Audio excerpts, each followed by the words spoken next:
What in the heck?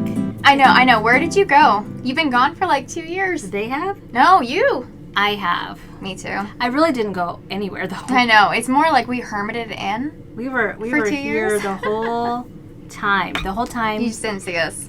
We looked, and it's been 2 years since our last video. I know, it's ridiculous. But we are the girls in the Yarn Cafe. Welcome. Hi. It is June. It is June. Of 2022. I know. I mean, that's Do crazy. we even know how to introduce ourselves anymore? No, I forgot everything. What's your name? Oh, hi. Hey, I'm Christy.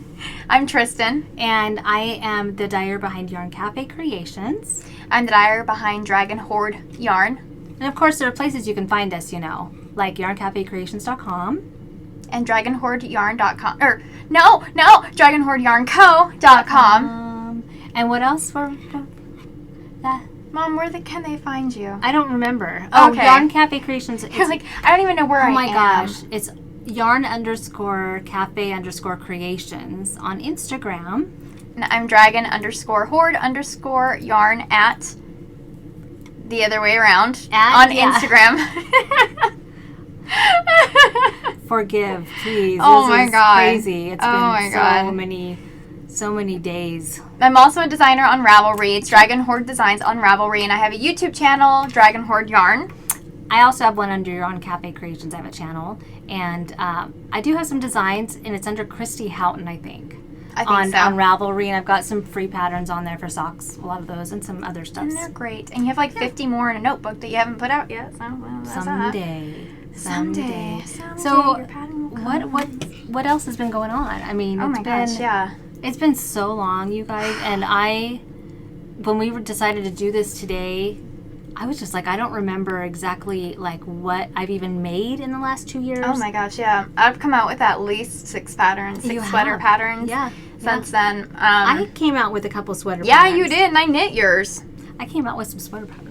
She's brilliant. She came out with a sweater pattern. Well, you came out with more. That's fine. I feel good that I still wear yours a ton. Some. but no, it's been a crazy 2 years. I know we've just been super busy, and it's kind of hard finding time to like cut out on a schedule to be able to do these videos, because it's like, oh yeah, let's do one video, and it's like, okay, that was fun that 1 year, that one time that we recorded that one episode, right? But now I know we're finally like have the ground under our feet. We kind of have a schedule we're all set to, so I know it's working out that way for me, but I think it's because we both have a little bit more help now. Well, and I think, because thank goodness both of our men have been able to quit their jobs to stay home and help with our business, and for me around the farm, because we have a farm, and so he's able to do a lot of the chores. Yeah, and Eric does all my prep work for me, so that I hopefully have another 10 or so years on my hand, or he added an extra 10 years on my hands, is what I tell everyone, because it's so hard. It's so true. So Eric's working for me, and Vaughn's working for you. Mm-hmm. So that's been helping. And so we get a little more time, I guess, on maybe a little. But we always said back when we were podcasting in the past that we would do this until we were doing it for us. We never wanted to feel the pressures, feel like we had to put out a podcast, because that never looks like you would be able to tell. Oh yeah, no, people can always smell bullshit a mile away. Right, and we loved podcasting. It wasn't that, but it got so much for a minute. So it's just busy. like, okay, what on this plate can I like put down so I can juggle the rest of my life? And but we've been missing it so much, and it's always so much fun to do, and I feel like something like the world has just been like, for us, it's been so chaotic. And I've been missing the community aspect of everything. And so I really want to get back into that. And I know that podcasting was always a huge part of our community. It really was. And so I'm really excited to get back to it again. Because when I'm doing yarn, I don't do a lot of videos like of me talking. Well, how can you? You're covered in... Well, no, even me. I'm just like, I'm covered in dye and my lighting sucks. Yeah, I'm like in yoga pants, hair in a bun, and you look busy. Great. You look great. And honestly, I don't know about you, but when we started talking about doing this again, I didn't realize it had been as long as it had. So long. The time has flown by. Well, it's also funny because some days I'm just like, oh yeah, we had a podcast. I forgot we had a podcast that we're podcasters. And I'm like, oh yeah, that was a thing. So we missed it, and we missed you guys. We missed just interacting with you guys and being able to talk about our lives a little bit more. Yeah, so in the past 2 years, I know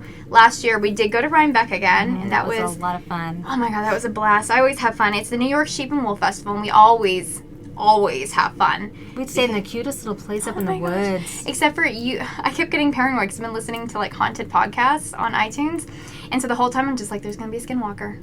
I can't think about that. No. Because then they appear, and it's like, okay, I was Trysten, more calm like, down. There's so bugs. Nice. There's gonna be a bug on me when I wake up. There were some bugs, but There was the cutest little, and it had little inside fireplace. But we were so excited while we were there. We had a hard time sleeping.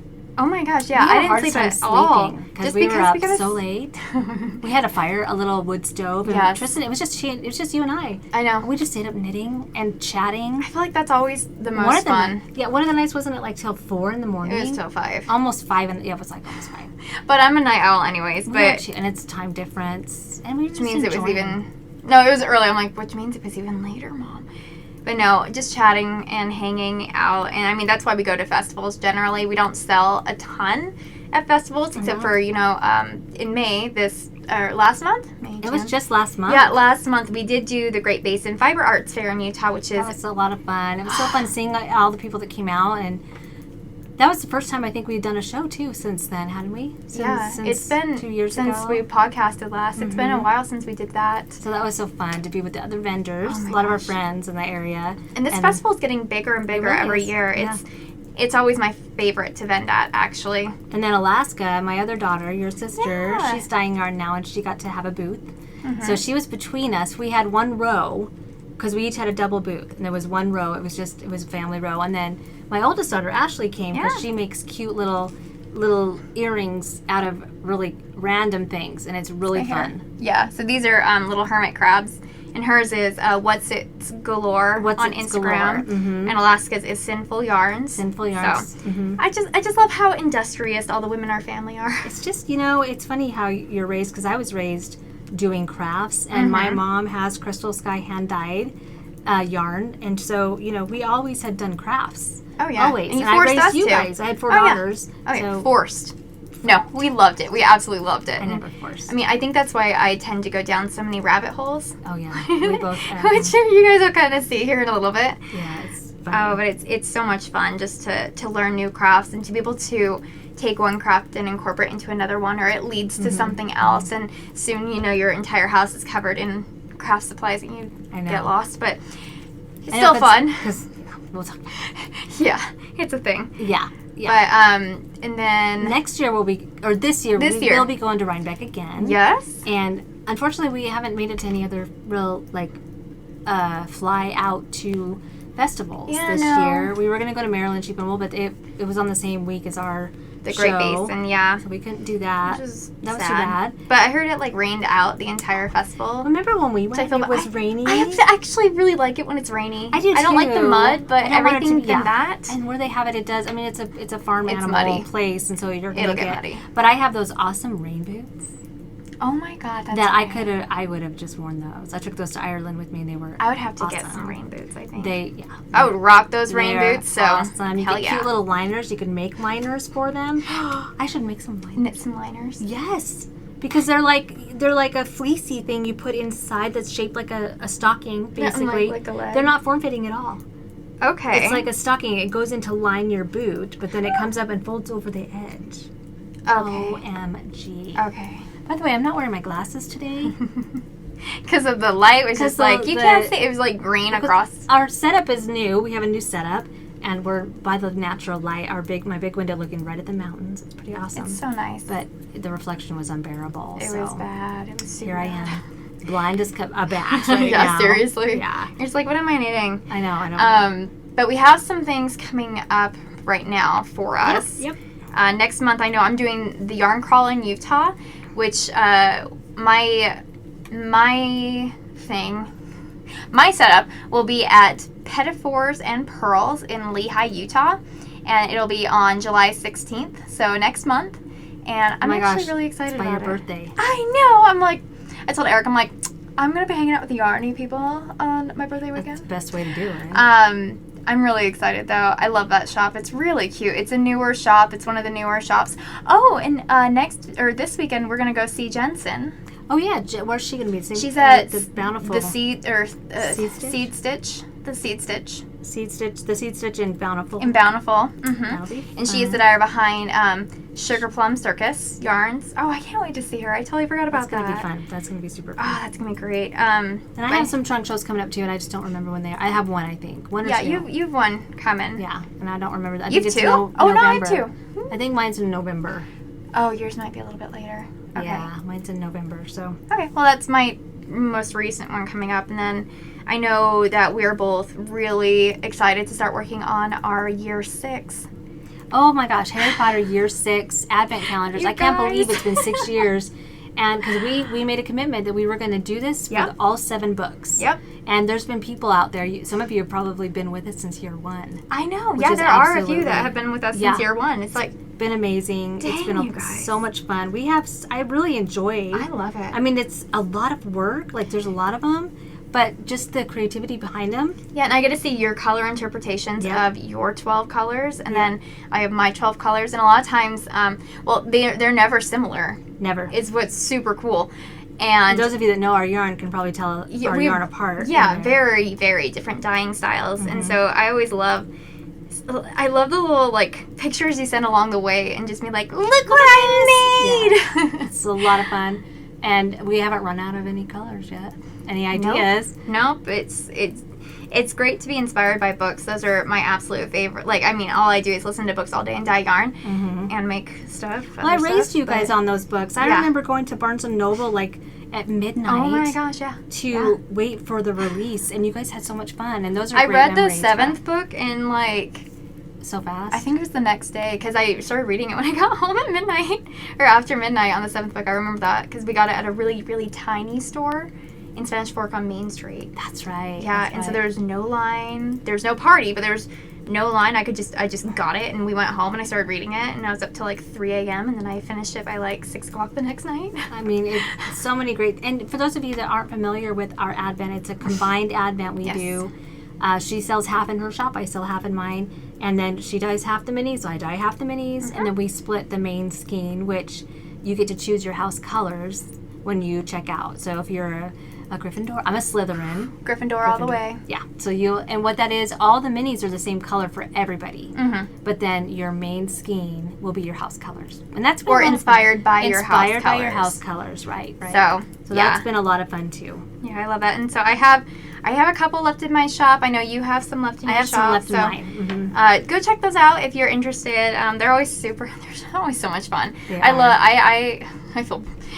I feel a little gluttonous because I've purchased a couple yarn advents this year. I had one. I haven't this year yet, but I'm going to. I did last year and it was great. I have 2. I did Maggie of Knitsaurus I've yarn, been and looking it was hers. so good. Her advent was really good too. So much fun stuff in there. I know I want to get a Halloween advent as well because I love opening. I love doing vlogs in the middle of of October. And so I really want to get a Halloween one, and I've been looking at a couple just because they're so fun. Oh, that's a great theme, too. Oh, yeah. And I want to get Spun Right Rounds. I don't know if she has any left, if Renee's. I've always loved her yarn. Her yarn just calls to your soul. It's very obvious that she's like, well, she dyed that for my mom, so. But I think she could be sold out by now. Possibly. That's okay. But I'm also planning a couple Halloween advents myself. Yeah, tell me about them. I want to hear about them. Yeah, so I've been having a really hard time picking a theme because I feel a little bit of pressure because I'm like the Halloween girl, the haunted girl, the gothic weird. Pressure from yourself. Myself to come up with a theme that's good enough for me. That's how it usually is. Yeah, that's always how it is. And I haven't been able to settle on just one. And so I think what I'm going to end up doing this year is instead of a 31 days of October, I'm going to do a couple 13-day advents because it also makes it a lot more accessible to more budgets. And yeah, that's a good idea. And I can do a couple where it's like yarn and stitch markers or just yarn or just stitch markers because you guys will see later. I've been playing with stuff. I know. Right. And so I've been thinking about doing that, and I have 5 themes picked out, like a Salem one where it's just inspired by different witches. That's historical witches. That would be fun. And maybe have their stories written out and put into with each mini. But I'm not doing that for 31 freaking days. That's a lot. So 13 days sounds a lot better. And 13 is a good number. Ooh, yeah. Oh, That's the perfect number. What other ones do you know if you're doing any other ones? Yeah, Nightmare Before Christmas I'll probably end up doing. And then I'm going to call it like ridiculously Halloween-y for another Moana. Because it's just going to be like the most Halloween October colors, like the purples and the oranges and the blacks and the greens, and just traditional. Like very traditional, but a little untraditional as well. But you're going to have more of those vibrant pow colors. That'll be so fun. As well. I'm excited about that. So I've been looking at a couple of those. I want to do a cryptid one. Cryptids. But I did Pandora's Box last year, which had a lot of like all the monsters in Greek mythology and stuff in there. That's a good one. And I loved that one. But I think this will be more like the lake monsters and the weird, different mythological, like Loch Ness. Different cultures like the Kappa, and there's just weird. There's really weird creatures. I love the Selkies. Is more of a fairy. That's like, and that's like more Norwegian of a type of mermaid. So yeah, I just want to play around with it and stuff. So I'm looking at more of those, but I think I'm gonna have a couple of those coming out instead. But you were thinking about doing a couple different advents this year too, weren't you? Yes, you are. Yes, I've already got one that's actually getting ready to be mailed out. That one's taken down. I mean, you can't get that one anymore. It's my July. I thought you were gonna be like, it's mine. It's mine. It's my My Little Pony one. Yes. But I do have one right now. It's the autumn, my cozy autumn box, which is also minis. And I can't remember when I'm shipping that one. September? To open in October, I think. And then I have my princess, my sparkle princess. So this is a Christmas one. And it's 24 sparkle skeins. And you get to pick between gold and silver, stellina, and then a main skein. But the main skein is based on, you pick your princess. So all the minis are the same for everybody. But then on your main skein, you get to pick your princess. And I added Merida. I didn't have Merida last time. Oh my gosh. Yeah, I didn't have Merida last time. How dare you. And I think I added Moana too. I didn't have Moana. I didn't realize that she was considered, because she's young, and I haven't even seen the movie. Are you serious? I need to watch the movie. Mom. No, you guys were grown when that one came out. I was still grown when I watched it. Oh, that's true. But yeah, don't put me in an age box. Don't put you in an age box. Okay. Watch your Disney movies. Yes. So that was a lot of fun last year. I loved coming over and you were like, look at my Snow White. I loved how the main skeins turned out. They turned out really good. And then I might still do my Halloween one, which is going to be year 4 or 5, and it's the Halloween horror. It's based on horror movies. So it does, just I always love your Halloween color. I swear, movies. Like fall and Halloween, like seriously, that time of the year is the most inspiring. I know for me, and I know that you get super inspired, but it's just the most fun to play with color. Anyway, I think I do the best with colorful colors. Rather than like darker, muted, gloomy Gothic ones. It's Gothic, yeah. Gothic. Okay. That's just me. I love that. And then I know I have a few Sip and Knits coming up, which is Sip and Knit boxes. Yeah, my Sip and Knit boxes. It's basically like once a month I'll come up with a few different themes.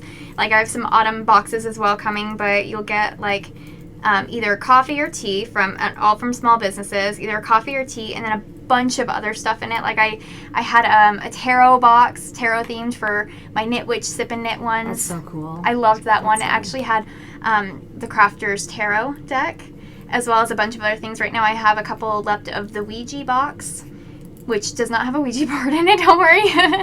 Right. And then I have my summer fairy ones that just started coming out, and the first theme is Fairy Garden Party. That's so cute. I love it so much. It's so much fun to kind of like curate the boxes. So you get like a skein of yarn or a sock set, and then you get a bunch of like little other things with it too that are like artisanal coffee or tea, caramels we've done before. We've done suckers that are like, have little like cool, like the tarot one had little tiny edible tarot cards in it. Oh my gosh. I know, it was so ridiculous, and they're super cute. So I love those boxes, but I know I have a couple of them coming up, a couple in the shop, so go take a gander.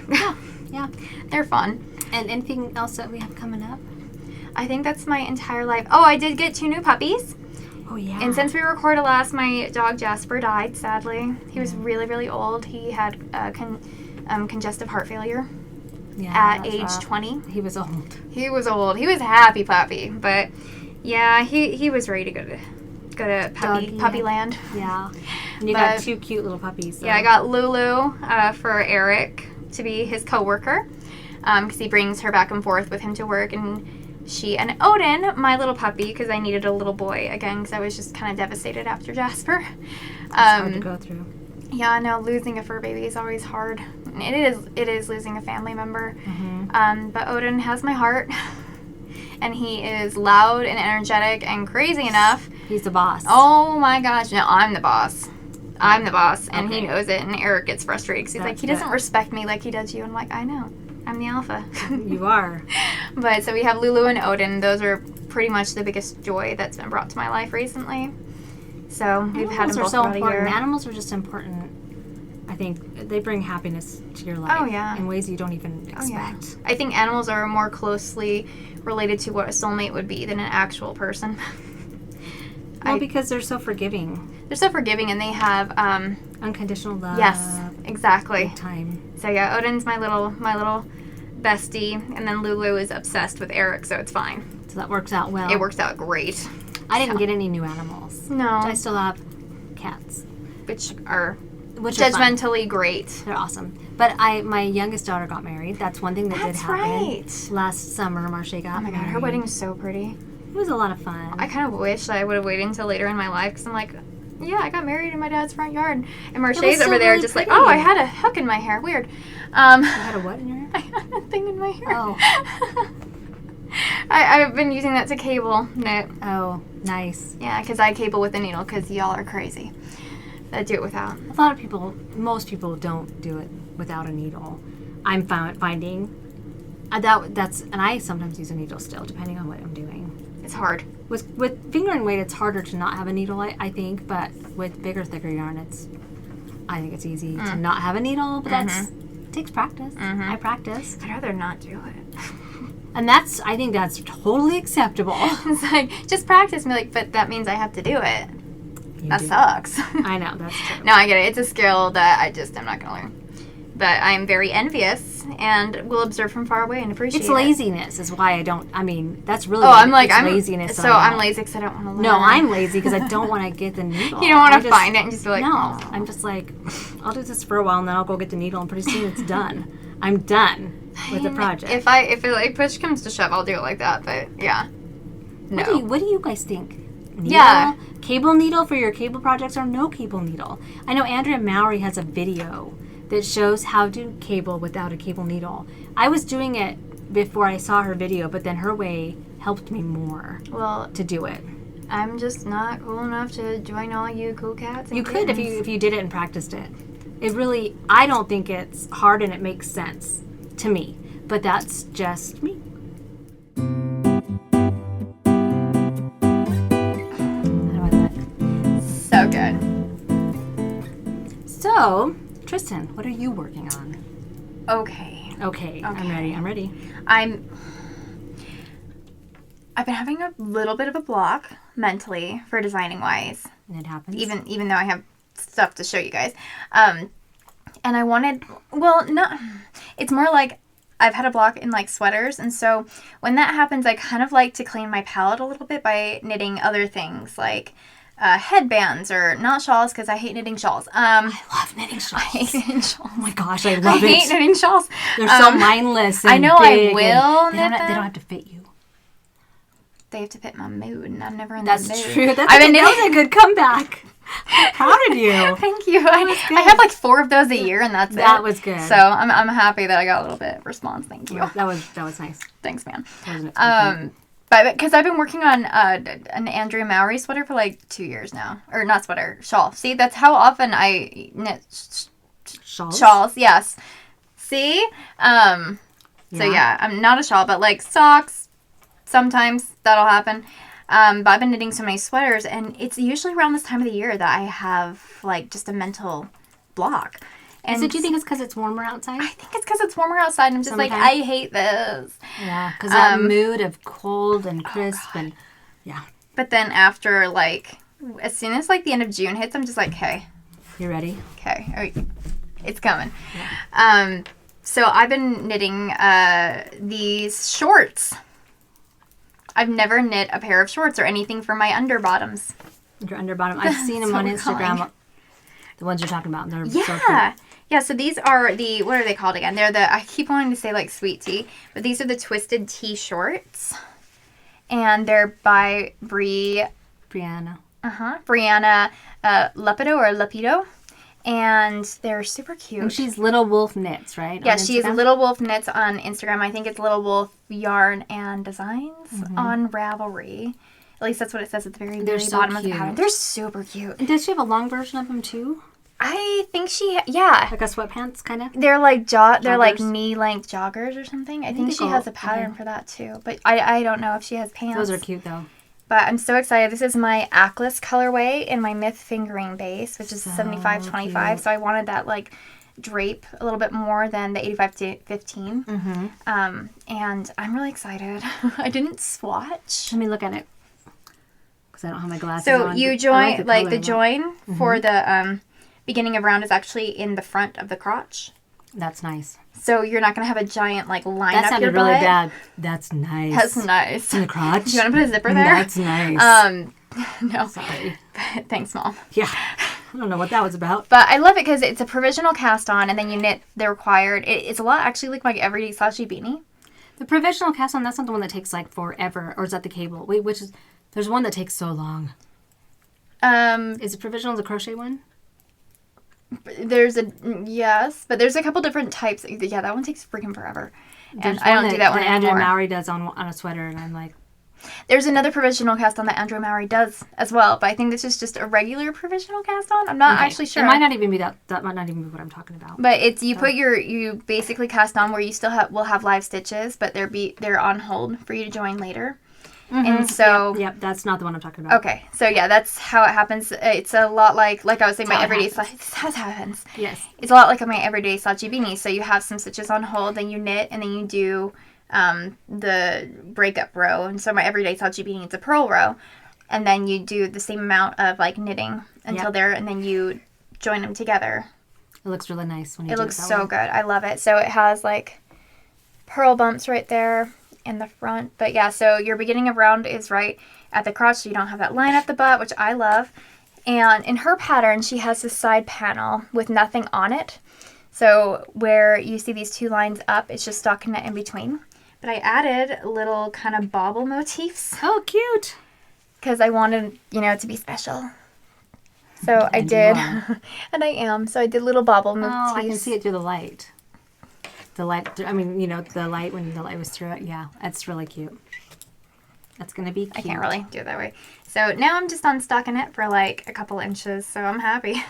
And I'll separate. It's a really fast pattern. It's really well written. Like I really love how the pattern is laid out because I didn't have any second guessing. I didn't have any like hang-ups like how will this fit me. She actually gives measurements and sizes, like if you're getting this many stitches per inch, times it by this number to see how many stitches you need to fit your hips. So measure your hip. It's great. Like, it's a great way to do it. Mm-hmm. Yeah, you can customize it for your own body type, not just part sizes that patterns generally go off of. So I really am enjoying it. I didn't take any of that information and use it, but I really like the idea that I could. I just couldn't find a tape measure and didn't swatch. So well, sometimes you swatch, sometimes you don't. I just like to live life dangerously. You live on the edge?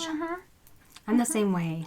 I am. But once you've done, like, for me, once I've done a sweater, like, with a, let's say a size 6 needle or a 5 needle or whatever, and I know with the stockinette, if it's stockinette, I know what gauge I'm going to get. Well, yeah, with your yarn or with yarn that you've been using before. Yeah. It's the same for me. And for me, I'm just like, okay, actually for this pattern, she said to use this one needle. I'm like, I'm going to go size up because I actually like how that looks better in stockinette when I knit it. And so I'm just going to gauge this and then knit a size up as well. Because if I matched similar to her gauge, I think she's one that gets gauge that's close to mine. So I wasn't too worried.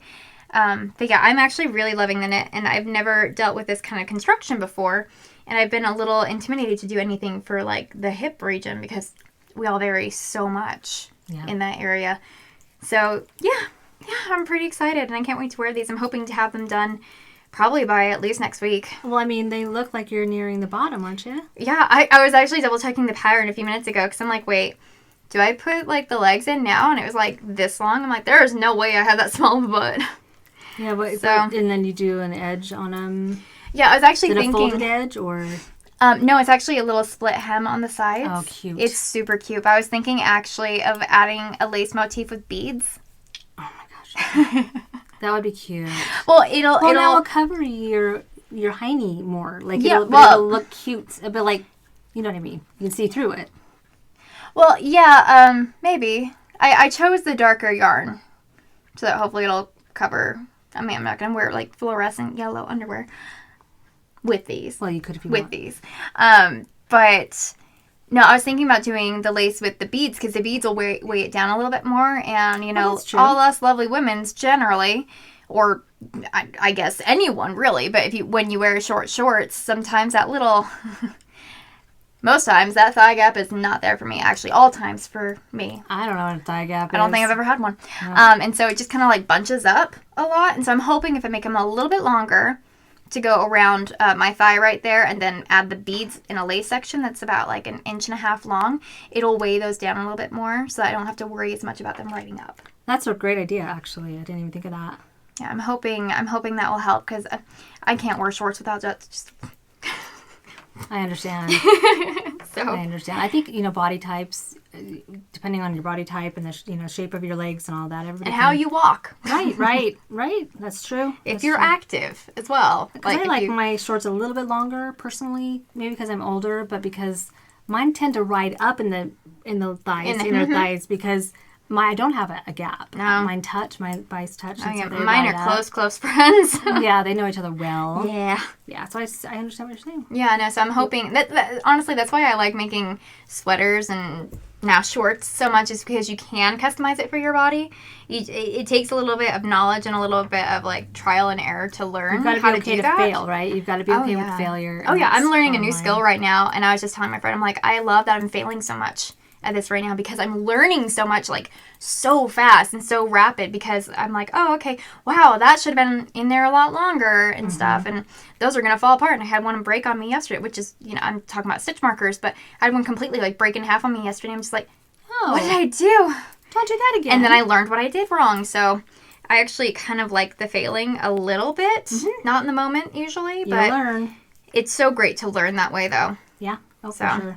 But that's what I'm working on. I'm really curious as what you're working on, though, because that looks like fun texture. Well, I made like 3 sweaters in a row. Bam, bam, bam, right? Well, you're just that good. And so, I was we were getting ready for the show, and I was going to show all these sweaters, and I ended up showing just one of them because Okay, like, I'm going to cast a sweater on Wednesday, and it's like... I did finish one of them in 10 days, I did. Yeah, you did. But I'm working on a pair of socks that I'm actually designing.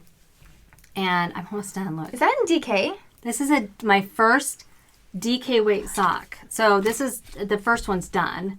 The first in my size. I also made some in I'll just show these. Okay, yeah. This is my daughter, Sinful Yarns, Alaska. This is one of her Swifty box. Oh, yeah, she's doing boxes, too. I bought one of her Swifty boxes, and that's her yarn. But I think I've told people before, I like this length of sock for me, just because when they get too tall for me, they tend to slide down and be warm, really warm, warm, unless it's winter. Of course, I love that in the winter, but I always make my tall ones all the way past my your calf to my knee. But these are DK weight. As soon as you pulled that out, and I was looking closely, I'm like, that looks so squishy. That's DK. That's why it looks so... Oh, my gosh. Well, I had a lot of people at the yarn show asking me about DK weight socks, if I'd ever made them, and I'm like, I haven't. But they're very nice, and they're quite... Oh, you're doing it on a very tight gauge. I did. So I'm using a size 2 needle. Yeah, 2.75. Yeah. Oh, my. Well, some people were telling me at the show that they still use, like, the same size needle that they do on their small socks. Or their fingering weight socks. Well, because some people do use a size 2. I use a size 1. I use a size 1. Yeah. And so I thought, well, 1 might just be a little too tight. I wanted to have some stretch, but I do like my socks to be... I like the gauge to be tighter. Well, it won't hurt your foot as much, like me with princess feet, who can't even wear her hand knit socks usually. Right. If the gauge is too big. Because then you feel the holes. I feel the holes. You feel the stitches. And so these, nice. I know, I really like them. So I'm calling these the Armadillo Socks because they have like little bumps all over them. And I just realized That's I'm wearing this color. Yeah, I was just looking at that. I'm like, what color is that? It's my white pepper color on my Americano Ooh. DK. I really want to use the Polworth. Oh my gosh. The Polworth doesn't have nylon in it, but the only reason you really need nylon is to add a little bit of durability to your sock. But I don't wear mine out. No, I don't think I've ever worn one. I would really love to know, does it really make a huge difference on the durability? Like if you wear a lot of hand knit socks, do they wear out at about the same rate if you have some with nylon, some without? Or, I think it depends on the wool, honestly. Merino, yeah, I think people would wear out of that. Merino, I think people tend to wear out of that a lot faster. It's just not as durable. But Polworth is so durable or and BFL. Still soft. BFL, yeah, BFL would be a good one. Yarn. Mm-hmm. Just a longer staple. Yeah. In the yarn, I think would be good. And I've made socks with my 100% merino, and they're just squishy. They actually, here's what I have found. When you make like a sweater and it has nylon in it, like my 8515, it tends to not drape as well, like with a shawl. If you make a shawl with 100% merino, it drapes really well. See, I have like the opposite versus, opinion. Really? Mm-hmm. After I blocked them, the 100%, it seems to be, it doesn't, like, how to explain it? To me, I just find it more drapey. So if you make a sweater, for me, out of the 100% versus the 8515, the 8515 is more bouncy. It feels bouncier to me. Okay. And then like the 100% merino feels a little more. If you use non-superwash, that's a whole new ballpark. Oh, that's a whole different ballpark. That's amazing. Yeah. Oh yeah.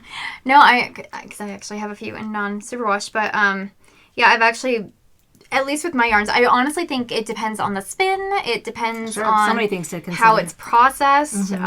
Because my 75-25 is actually one that I suggest for sweaters because of the durability in it, but also because the drape is a lot better, in my opinion.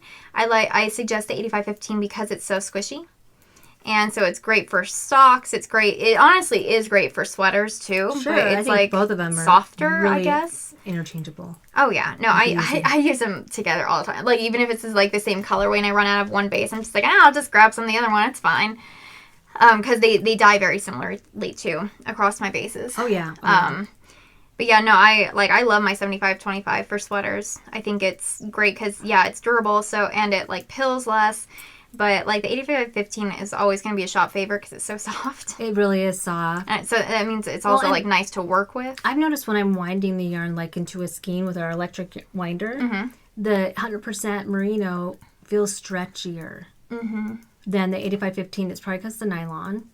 So I wondered about socks. If you've got that stretch and it stretches back, if you would get that, if you would notice that stretch and stretch back in socks. So it holds its memory well. Actually, the 85-15, when you block it, to me, the 85-15 stretches out. The 100%, in my opinion, tends to be a little more. But again, that may also depend on like just the bases that we get. Could be for our totally, yeah. So that's interesting. I think you can do whatever you want. Yeah.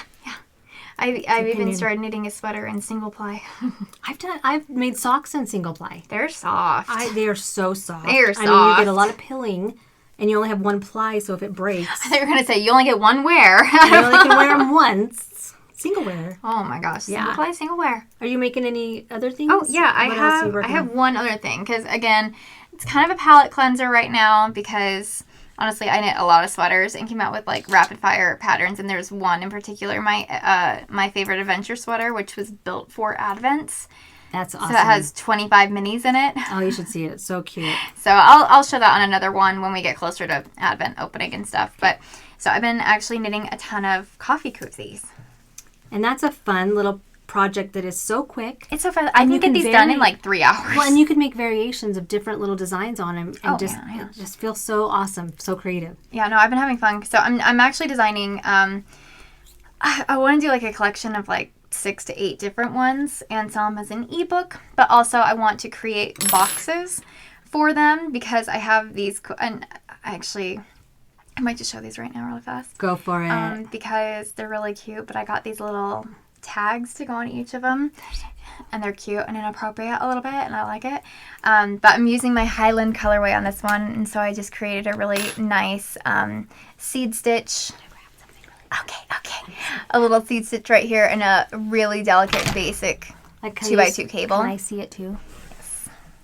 Oh, I love that, and I love that cable. Thank you. So I like the cable, but a lot of times I use just stockinette in between cables so that it really pops. But I just love how squishy this is. So I was just imagining it like with the cup in it, and it's all warm. I'm like, oh, is it squishy? You know, I do think it holds the warmth in a cup, but even if it doesn't, it's still cute. It keeps. You know what? Some of those cups, your hands can get super hot. That's actually why I like the seed stitch so much, because it plumps it up a lot more. And what a great Christmas gift. I know. People get. So are you going to release these patterns soon? Yeah, I'm gonna. Well, maybe. So people can get going. We'll see. Well, I wanted to release them probably like at the end of July, so that people can start like making August, small September. gifts. That gives them 4 months, 4.5, almost 5 months. Yeah, really. almost 5 months. But I want to release them as kits, so you get like the yarn, not the needles, because you know we all vary. But you get the yarn with it, the pattern or patterns, depending on what you end up getting, and then I think this is it. And then you get like a little tag to put with it. So this one says Knit Witch. That's the mild one. That's the mild one. It doesn't say Knit Bitch. No. Why? That should say Knit Bitch. Oh, maybe I'll do one of those too. Well, I actually had these made in a bunch of different colors. But so this is the finished one on an actual cup.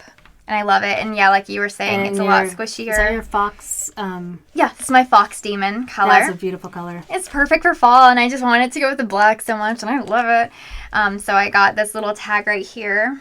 And, oh, it's actually in here. And then I got a bunch. I got Knit Witch in the brown, in the red, and Those are pretty in colors. the white. The white, I just opened it, so the white's a little bit dirty, so I just have You know to the name of the shop wash them that up. made them? Oh, biscuits. I need to look that up. Yeah, I'll look that up. Maybe we'll put it in the show notes. Yeah, okay. But yeah, I love it. She did everything exactly how I wanted for it. And I love it because it actually says it going this way. So Knit Witch across right here and right here. So you can put it on a coffee cup, or you can put it on a beanie because it will fold the other way up, which I love. That's so cute. I love that idea. Yeah, so I had her do it both ways. And then I have this one, which is a little more inappropriate. But it's another pattern that I will be releasing. It's a lot more intricate. And this one says Get Shit Done Fuel on it. Which it is. Which it is. So this one's like more probably for like coffee mugs and stuff. And then I have my favorite one, which is Kindly Fuck Off. Which is one of my favorite things to say in my head to people that I don't like. But this one has... Which is hardly anybody. Which is hardly anybody. But it has a larger cable motif right here. And then again, that seed stitch, which gives it that squish. And then that one I have in a bunch of colors too. So this one I love though, because it's like a deep burgundy. It's pretty. So that's going to be like a purple burgundy. But yeah, so that's something I've been working on. Because I honestly, like, gift knits are a huge thing every year right before the holidays. But also, again, we just need those palette cleansers sometimes. And these have been just giving me life because they're very portable and they're super easy patterns. Except for, you know, the one with all the bobbles and stuff on it. A little more. It takes a little more time. Those bobbles take time. Those bobbles are so worth it, though. They are. They really are. And I found the way that I do bobbles is they pop out a lot more. And you only go, it's only a 3-row bobble, so it's very delicate. But yeah, it pops out a lot more so you can see it without putting as much effort into it, which I really love. That's really nice. But I want a progression of like easy to harder ones. And I'll have some like color kits. I'm still planning it all out. But Sounds like it. I'm going to have the tags available in my shop probably either this weekend or next weekend, regardless, and just order more specific for the kits later on because, I mean...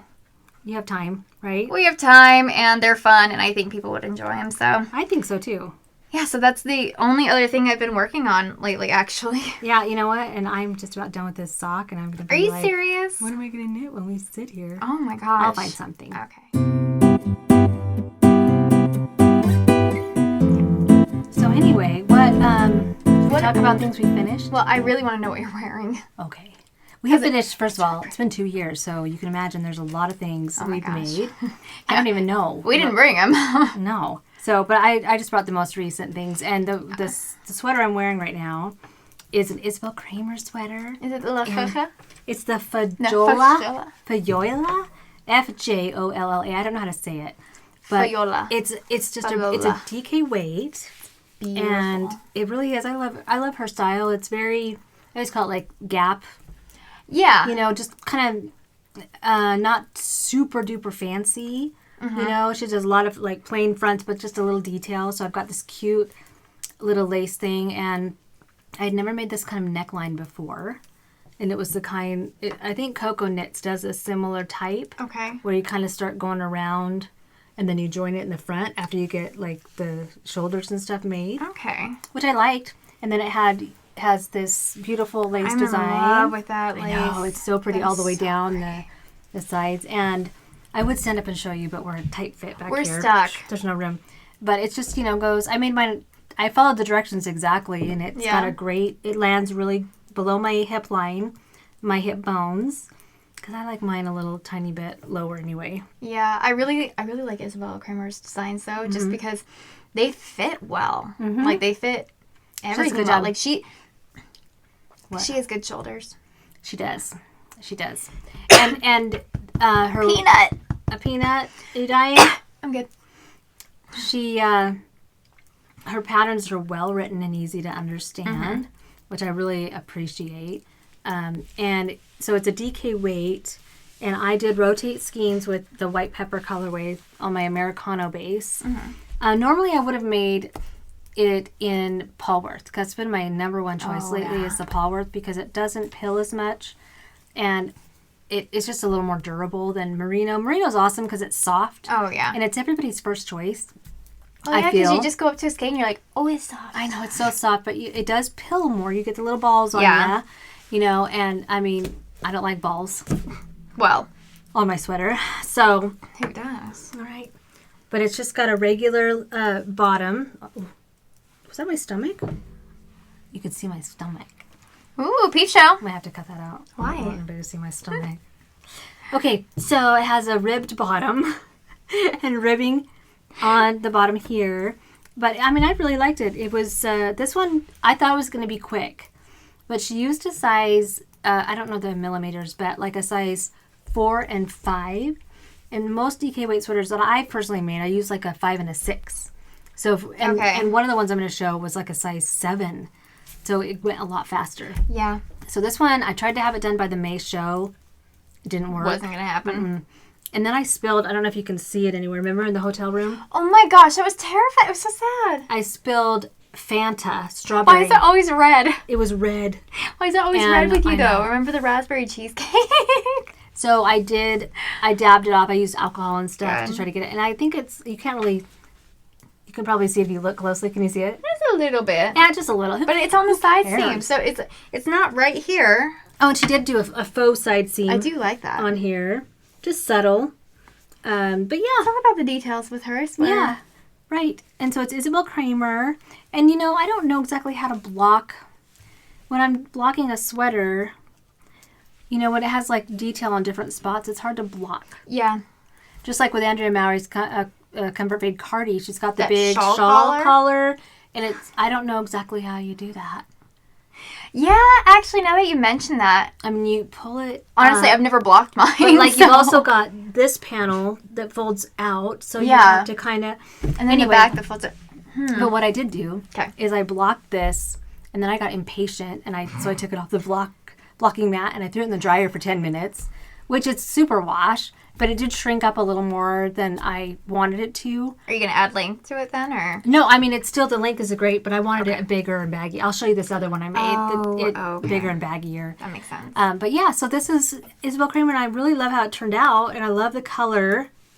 It's just like a good soft neutral. Yeah, it's wearable. Everything, and it's a cool color.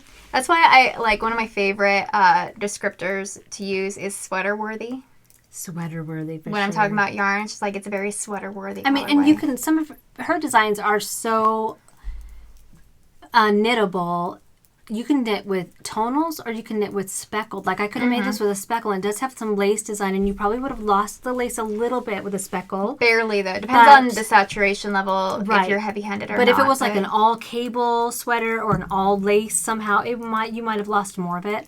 But where you'd get the idea, like the how fantastic your yarn was. It's like a perfect canvas. It would be an awesome canvas, and you'd still have the neckline here, with a little lace detail. I love subtle detail. Yeah, you do. I loved throwing like just a bobble here and a bobble there on something. Hello. You're a bobble queen. Yeah, exactly. My little side bobbles. I have a hard time even with self-striping socks anymore without throwing some kind of a pattern. Yeah, I've been putting cables in all my self-striping ones. I mean, even slip stitches or cables would be way fun. They are way fun with self-striping yarn. Mm-hmm. I have a hard time just knitting stockinette. That's why this one, it took me a little longer because I would get bored, so I started some socks. Yeah. And I'm just like, I gotta finish this. I'm gonna just do it. That's why I'm excited for this, because I only have to knit and stockinette for a little bit longer for like the length and stuff. Especially fingering weight. Mm-hmm. But I get to look forward to whatever I end up doing on the bottom. So I'm just like knitting to that point. I'm like, okay, I'm excited. It's not gonna take. Look forward it's not 10 inches of stockinette knitting, which is great. Mm-hmm. So it's like this. Like today, I'll probably be able to design a lace chart for it, and I might do the same lace chart as one of my finished objects. I'll show you guys here in a little bit. That would be cute. Why don't you tell me about what you're wearing? Well. So I'm really excited because it was actually like 2 years ago, I think. One of my designs got published in Nomadic Knits, and I love their book, plural. Books. We're actually going to be in the newest one coming out for Utah because we're yarn dyers, and we're both featured in the book. Yeah. Yep. And so is Alaska, I think. Yeah, Alaska, Sinful Yarn. Her yarn's going to be in the book as well. And so I put the Whidbey pattern, before it was named Hemlock. And so I came out with the Whidbey pattern, which was a yoked sweater with bobbles. So pretty. But so gorgeous. It's not this, because the Whidbey sweater, this one goes right to like my, just below my hip bones. The Whidbey went down almost past my bum. And it was split hem, high-low, okay. And this one is not. This one is just a regular 2x2 hem for about 1 inch. Do you have a preference on what kind you like to wear? No. Okay. No, I just wanted to do something different with this one, to change it up, because I wanted to release this pattern separately. And I am going to be releasing the Whidbey pattern because I just got the rights back to it. And so I added a little bit of fun details in it in the sleeves. And I knit this all on my gnome tweed base, which is an 85% merino, 15% Donegal tweed, and I remember love when it. I first saw it, I'm like, oh my god, I love that. You're like, send me sweater. the pattern as soon as you write it, and I'm like, okay. When is and they're like, I'll have out? It finished by our show in May. I'm like, when is it coming out? It was already May, basically. Yeah, it was, yeah. I'm like, you're gonna finish this, huh? I don't think it was all the way ready yet, though. Oh no, I'm just like, well, I have to, because it was already tech edited, it was already size graded. I changed the charts a little bit. So these are definitely different charts than the ones in the pattern, but they're still, it's a 3D bobble. It's really You guys pretty. can see it on here. For like I don't want to flash you it guys. looks like little leaves and berries. Yeah. So I wanted to do something a little bit more cool. like that, and I love it so much. This is actually one of my most grab sweaters because I do like this larger neckline. There are short rows in the back, so you can see kind of the height difference on that. It's got a nice, I like the wide neck. It just is, to me, it's flattering. It's very flattering. And you don't have to worry about your neckline being like up your neck, up your ass. Yeah. Because that happens so much on raglans. It happens so much on raglans. But the thing that you run into with yoke sweaters is the shaping. For it to be able to sit on your shoulders well and still drape nicely and still fit your body. Because a lot of times yoke sweaters, because of the loss of structure, you get sweaters that generally just won't fit. And I've seen so many different ones too, and some do fit better than others. Yeah, and sometimes the shoulders will be short rows are hard to design sometimes, and so I know with some designers out there, I have to write my own short rows for it, especially if they're yoke sweaters, because it is difficult to kind of build for that for all the different body types, because you're going to have the wide shoulders, narrow shoulders, and depending on your bust measurement and just body style type, everything like that, it's going to differ. And so yoke sweaters are a little bit harder because depending on how you do your short rows is how it's going to sit on your body. And we've tried different. Have we talked about short rows on here? Oh, the ones we like I don't know on here, but I know me and you have been like debating it way across the board. And I know which ones I like. I finally figured out my perfect neckline for yoke sweaters, where it stays on you, and like you don't have to fight with it too much. The perfect note. I think a lot of the yoke sweaters, the thing that will determine it, honestly, is yes, the short rows, but how many stitches you cast on underneath each of the arms. Yeah. Oh, and yes. There's so much. But one thing I'm going to be trying soon with a couple of new designs is I'm going to try actual, instead of like, yes, I'm going to have the back shoulder shaping, but I'm also going to have shoulder shaping in it, so that you actually have something that is structured in it, so it stays on your shoulders regardless. So you don't, because so many people are like, oh, I can only do seam sweaters or seam to cardigans because they just don't stay on. And so I actually want to try that with cardigans. That'd be good. Because I've even designed one cardigan that I was still new, still beginning. It's still a great pattern, but I would change a lot of things with it. And so that's why I wanted to try short rows on shoulders. That would be a little good. bit more. So, That'd be good. Yeah, so here's the Hemlock sweater. This is in my dark hibernation colorway with Fox Demon, Healer, and random. It's called Toffee, but I don't sell it in big skeins. It's really pretty though. Yeah. I like the toffee one. I know, me too.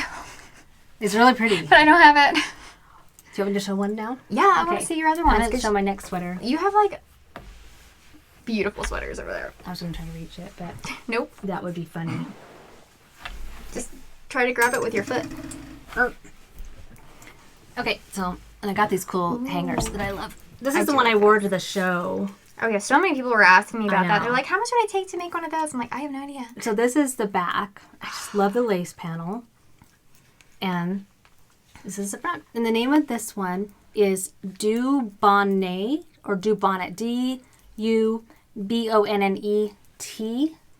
Maybe 2 T's. I don't remember. Dubonnet. And it's by Thea Coleman. So talented. Another very talented designer. Oh my gosh. This is the one that took me 10 days. It took me 10 days. Right. If I spit peanut out on you, I'm so sorry. I've been eating peanuts. If I spit one out on you, if you see one shooting across, sorry. Anyway, I made this. I started it in Arizona when I went to visit Marche, my daughter. And it took 10 days to finish it. And I mean, my time and your time, I'm sure, is so limited on knitting that it's not like I knitted on it all day. I would knit with breakfast and with dinner usually. Yeah. And for like a half hour to an hour. But it used a bigger needle. This one I think was a 6. Okay. And it's a cardigan, and it's a shorter cardigan. But it does in the pattern have these faux pockets that they sit, I believe, right below the lace. I think. I don't think they sit above it. Below, but I chose not to do lace. Well, it's not covering it. You leave a panel and you put a little slit pocket right here. But I chose not to. It was a faux pocket, so it's only like this tall. What's the point? And you do it in a contrast color on the inside of the pocket. And I just chose not to. I wanted something more in a warm neutral, so I used my eggnog colorway. I was going to ask you if that was eggnog. This is eggnog, and so it looks almost like tweed. Yeah. Because of the little speckles in it. And it's 3/4. 3/4 sleeve. Oh, I like that. And I made it with the Polworth, and as you can see, I wore this both days at our show. Oh, that's nice. And I mean, the difference in the pilling. I mean, I've worn this today, and merino just pills more. Yeah. But it's still lovely to wear. And that's still really soft. Polworth is really soft. It's really soft. It gets softer over time too. And it does have a little more of a rustic feel than merino. But I love it. I love it. I'm slightly obsessed with Polworth right now. And this, and this is just I think I want to make one of these in a gray. Just so I have like a warm palette and a cool palette of neutral. I think that would look to wear. Gorgeous in a green. And a black too. Black. I'm never going to knit with black. Black is hard to knit with. This was dark enough. But I love black garments myself. It's true. So. But my dogs are shedding right now, so. Oh. They're so cute though. I know, they're so cute. But this is well done. Her patterns are well written. I love it. But I wanted to say one thing real quick. Okay, this was a Kitchener stitch closure under the arms. Okay. And you still get, I still got a hole. I need to close that up. But can I just tell you that on the way that Isabel did these underarms, I didn't have any holes to fix. Nothing. Oh, you were telling me about that. Nothing. I mean, do you see any? No. I didn't fix any holes. This was just how you closed it. I love that. And it was done, I'm trying to think how, it was just picking up and knitting. Does she do like 2 to close the holes? Because in all my patterns, it's like you pick up the an stitches extra, and the stitches, and then there's like 3 on the outside that I have you pick She up as well. recommended that you pick up 1 on each side. In each hole. And that closed it. Like, I didn't get any That's my holes. favorite. That's what I do with all my sweaters. I love it. It really did work. So yeah, my tech editor was always like, "Are you sure you mean like 8 stitches here? Because there's only 6 you have on hold." I'm like, no, you want to pick up like 1 or 2 in the holes on each side, because as you join those, it's just gonna automatically close it, so you don't have to go back in later and weave. Well, she doesn't count them in the pattern. She just says on the next row around you. Oh, I count straight in. I'm like, you're gonna want to do this because trust me.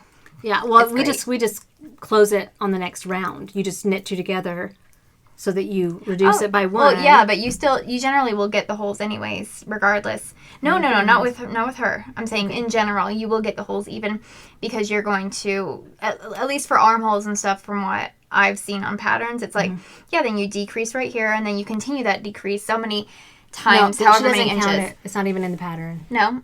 She just says if you choose, you can pick up an extra stitch on each side, but just make sure you knit 2 together on your next round if you choose to do that. I just have it in the pattern with the stitch counts. I'm like, I'm going to force you guys to make these work for you. It really does make a difference, though. It closing does. I love it. But anyway, that's the Dubonnet or Dubonnet. I love it. I have to say, I love the bottom of the sweater. The ribbing? Yes. Because it's a long rib.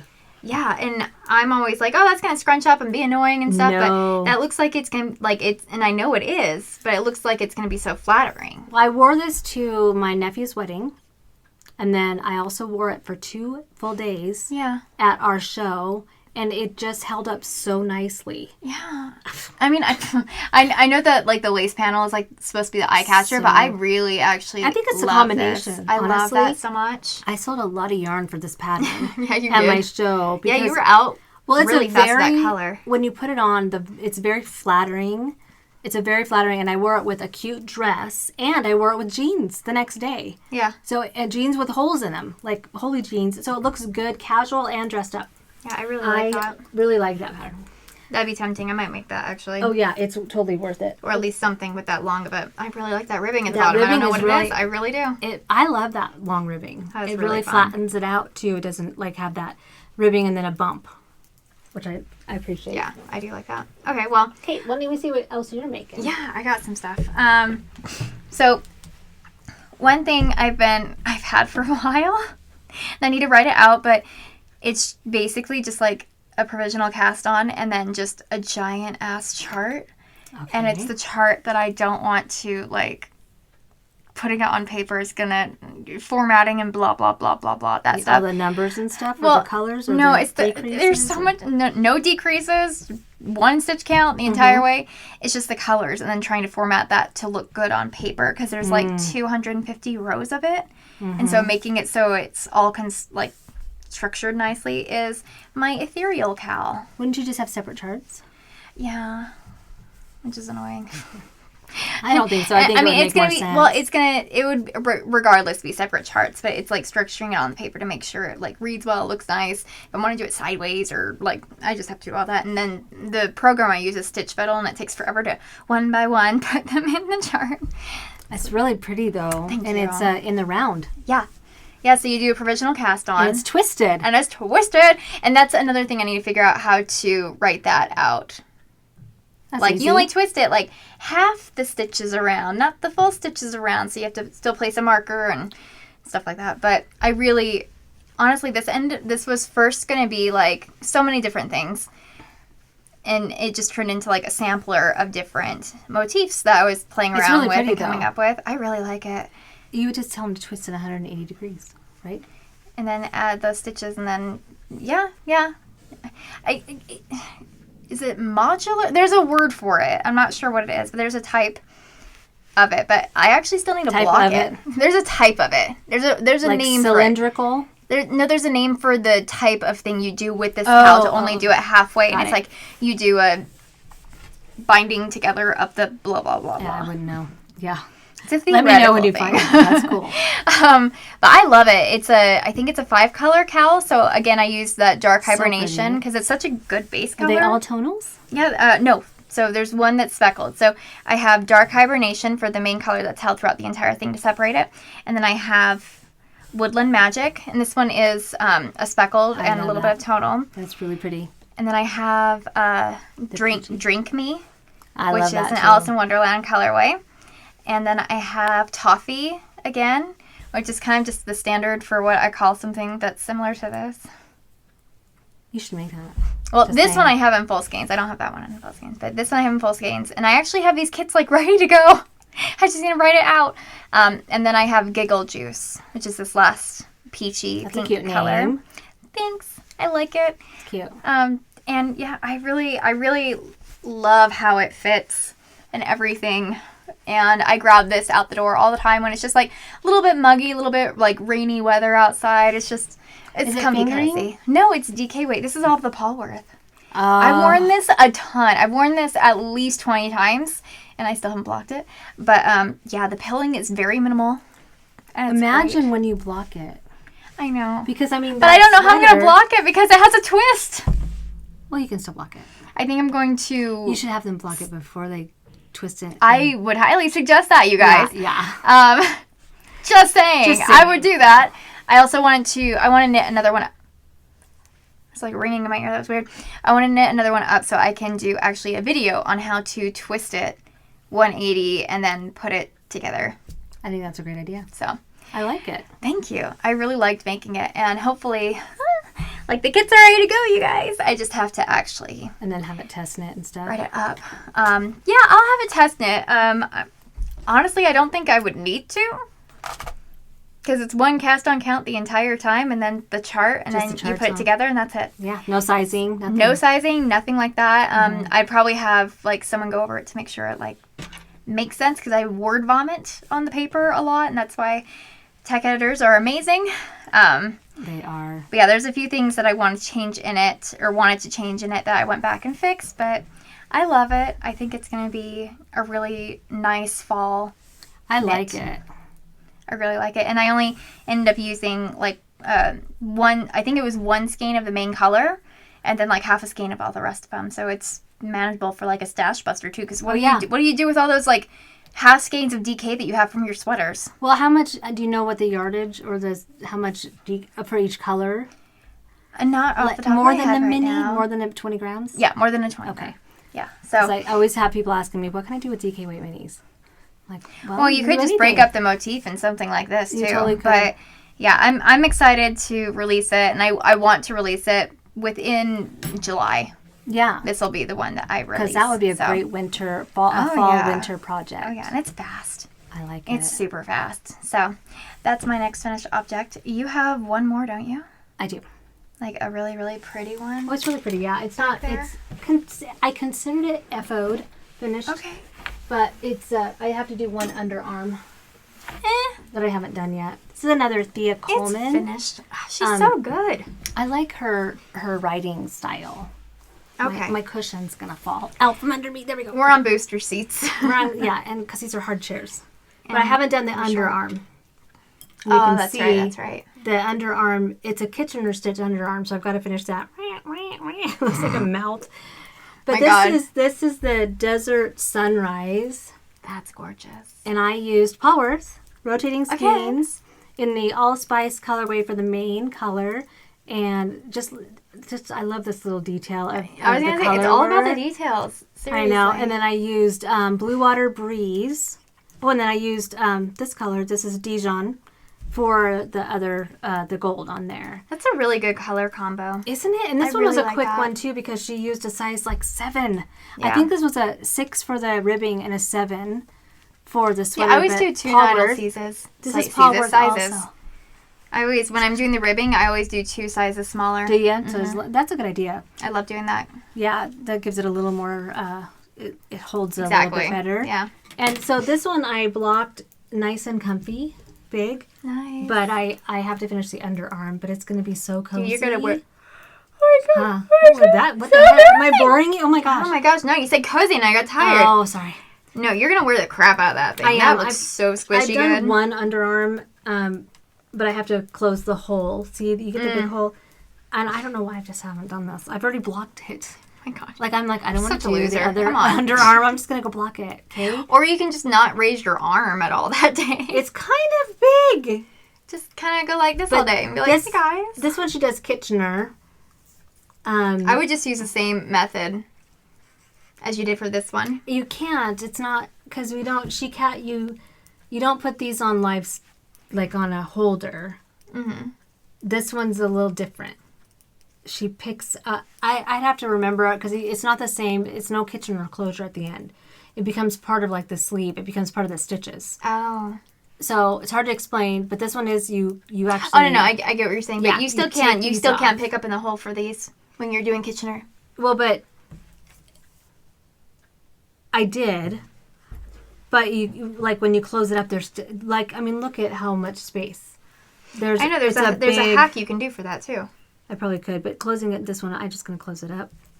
Pretty easy. This one I think I did pick up and it did okay on this side, or maybe I did close that hole and I just hadn't gotten to this one. I got bored. I was like, I don't want to close holes.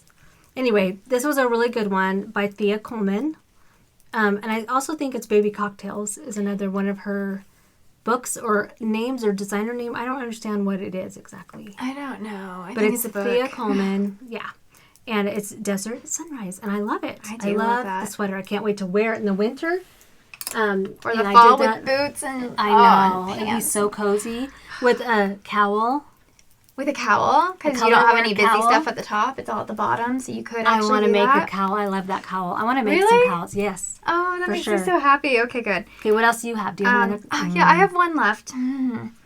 This one's fun. So I have designed a new top recently that I'm going to be having test knit hopefully in the next month or so. But I have a few hang-ups on it because it didn't work and I didn't measure and I had some issues. Yeah, that happens. I hate the neckline. I hate the neckline. Yeah. Well, because it's up here. Oh. It's bad. Now, is this your design or is it? Yeah, this is my design. So you're going to fix that? Yeah, I'm going to turn it into a tank top. I'm just going to rip it out and be like, screw sleeves. Because it was going to be a summer tee. Oh, it's really pretty. Oh, it's bottom up, huh? Mm-hmm. It's bottom up. I love how it lays, but I just wasn't measuring, and the neck is like way up here. The neck is too little. Well, I put it on. When I put it on, it's like chilling out up here. And you can't just take it down and. I could, but I don't want to. Yeah. So I'm gonna rip the sleeves out. I'm going to take it back to the bust line, and I'm going to do a tank top instead. It's pretty color. Thank you. It's my moss dragon color. Really pretty. Honestly, I'm loving like the grellos and the dirty colors That's right what, now. Yeah, people were suggesting I try to find a grello. Yeah, I'm loving it. So this is like a dirty green, mossy kind of thing. It's with my dragon collection, which is I'm trying. I want to have 24 different dragons in the dragon collection. Oh, that's and a good idea. I think I have like 9 or 12 right now. So we'll see. That's good. Yeah, and I'm getting little stitch markers and stickers designed by Lindsay of Simply Serving HK. Mm-hmm. She is a beautiful illustrator. And so she's been making me little dragons, and I have my first 3 dragon stitch markers in the shop right now. And so we have Moss Dragon in there, which I love. But I want to do that for every single one of my dragons. But yeah, so it's a sad story with this because I was just going and going. I'm like, oh yeah, that's a great stitch count to get to. Eventually, it'll be great. And I just wasn't paying attention. And so honestly, I would have started the neckline like right here instead. Mm-hmm. But with how I decreased for the sleeves, because I'm sure people on here will be like, don't do that. Just take it out a little bit. We want the short sleeve shirts. And then, yes, but how I decreased for it and did the short rows and everything, or like from about right here, I think. Mm-hmm. How it all was set up was very intentional. And then if I did, I'd have to take it back to that line anyways to fix it all. Because also, I think, because I didn't measure, because I never take gauge until afterwards, because I just try it on as I go. But with the bottom up, I didn't actually do that. I did a lot of guesstimating, and I think the sleeves are going to be are too tight. Because I did put it on, and the fit of the sleeves was just a little bit too tight. So I'm a little sad, but it's really pretty though. I mean, I understand what you're saying. Yeah, and I don't want to just like not have it because I did this beautiful, beautiful lace motif. Is it DK over or the bottom? fingering? It's fingering weight, and I love these little chartreusey beads in it. Is it what kind of what is it Polworth? No. This is my 75-25. That's what I'm saying. I love the, I was gonna say, because it looks the lay tighter. of it. The 75-25 is a tiny bit thinner. It's a thinner fingering weight. And it makes a tighter gauge. I like that. Mm-hmm.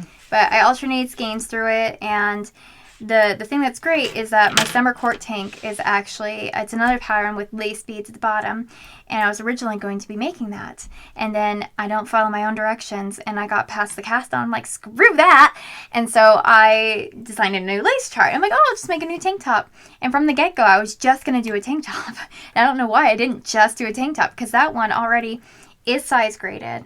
And everything, and I'd mod it a little bit. I'd do a couple different changes because I love what you did with yours, where you made it. I decreased. You tightened it in the back more, and I decreased more. I think I did more decreases. I think you did up on the boobies for the bust. Yes, I did. But so I know I'd be able to alter it really fast and be able to get it out to my test centers super fast as well. I'm like, nah, screw it. I'm gonna put sleeves on this little sucker, and it did not work out very well. And so I'm going to go back and I'm going to take it back down to this where I would do separation for the front and the back. I'm going to do that. And so I wanted to leave it on here so I could show you guys I had intentions. I mean, I think they're good intentions. That's how we learn. Yeah, and that's what I'm saying. Like, sometimes it's okay if I mess up because I tried it out. Not going to do it. I've decided that now. So, yeah, I'm going to take it back. And hopefully this one I also want to release in July. Maybe even for my show, in time for my show. Because that's a good idea. Well, it's a fast knit, and it's mainly been tech edited already for different sizes. There are a few things that I would tweak for the larger sizes just to make it fit a little bit differently. Or have honestly, probably just have different positive ease recommendations for it. Because I was talking with our friend Beth, who has worked with us a little bit, and she is great for feedback for some of those larger sizes. That we went to dinner with and everyone back. But she has great feedback for all of those, and I really value her opinion because she's been like test knitting and sample knitting for years now, and she's a good test knitter. She's great, and so I really value her opinion when it comes to these. And we were talking about the fit of the summer court tank, which is still good, but if you want to, the positive ease recommendations for like a smaller size to a larger size should generally be different because it's gonna, like, if you have something that's like super oversized for a smaller bust measurement, it's going to lay a specific way, and then if you have that same amount of positive ease on a larger body, it's just going to fit like a tent, like a sack. Yeah, it's really intricate sometimes how you do sizing. It's not super easy. Yeah, so I'm going to go over that with her a little bit, possibly to gain some more of her feedback on that, and then tweak it. But yeah, I want to have this out here pretty quickly. So I like it. Thank you. But those are, I mean, aside from all of our other ones that we have all hiding in our closets, those are the main ones that we'll show on. Yep. So.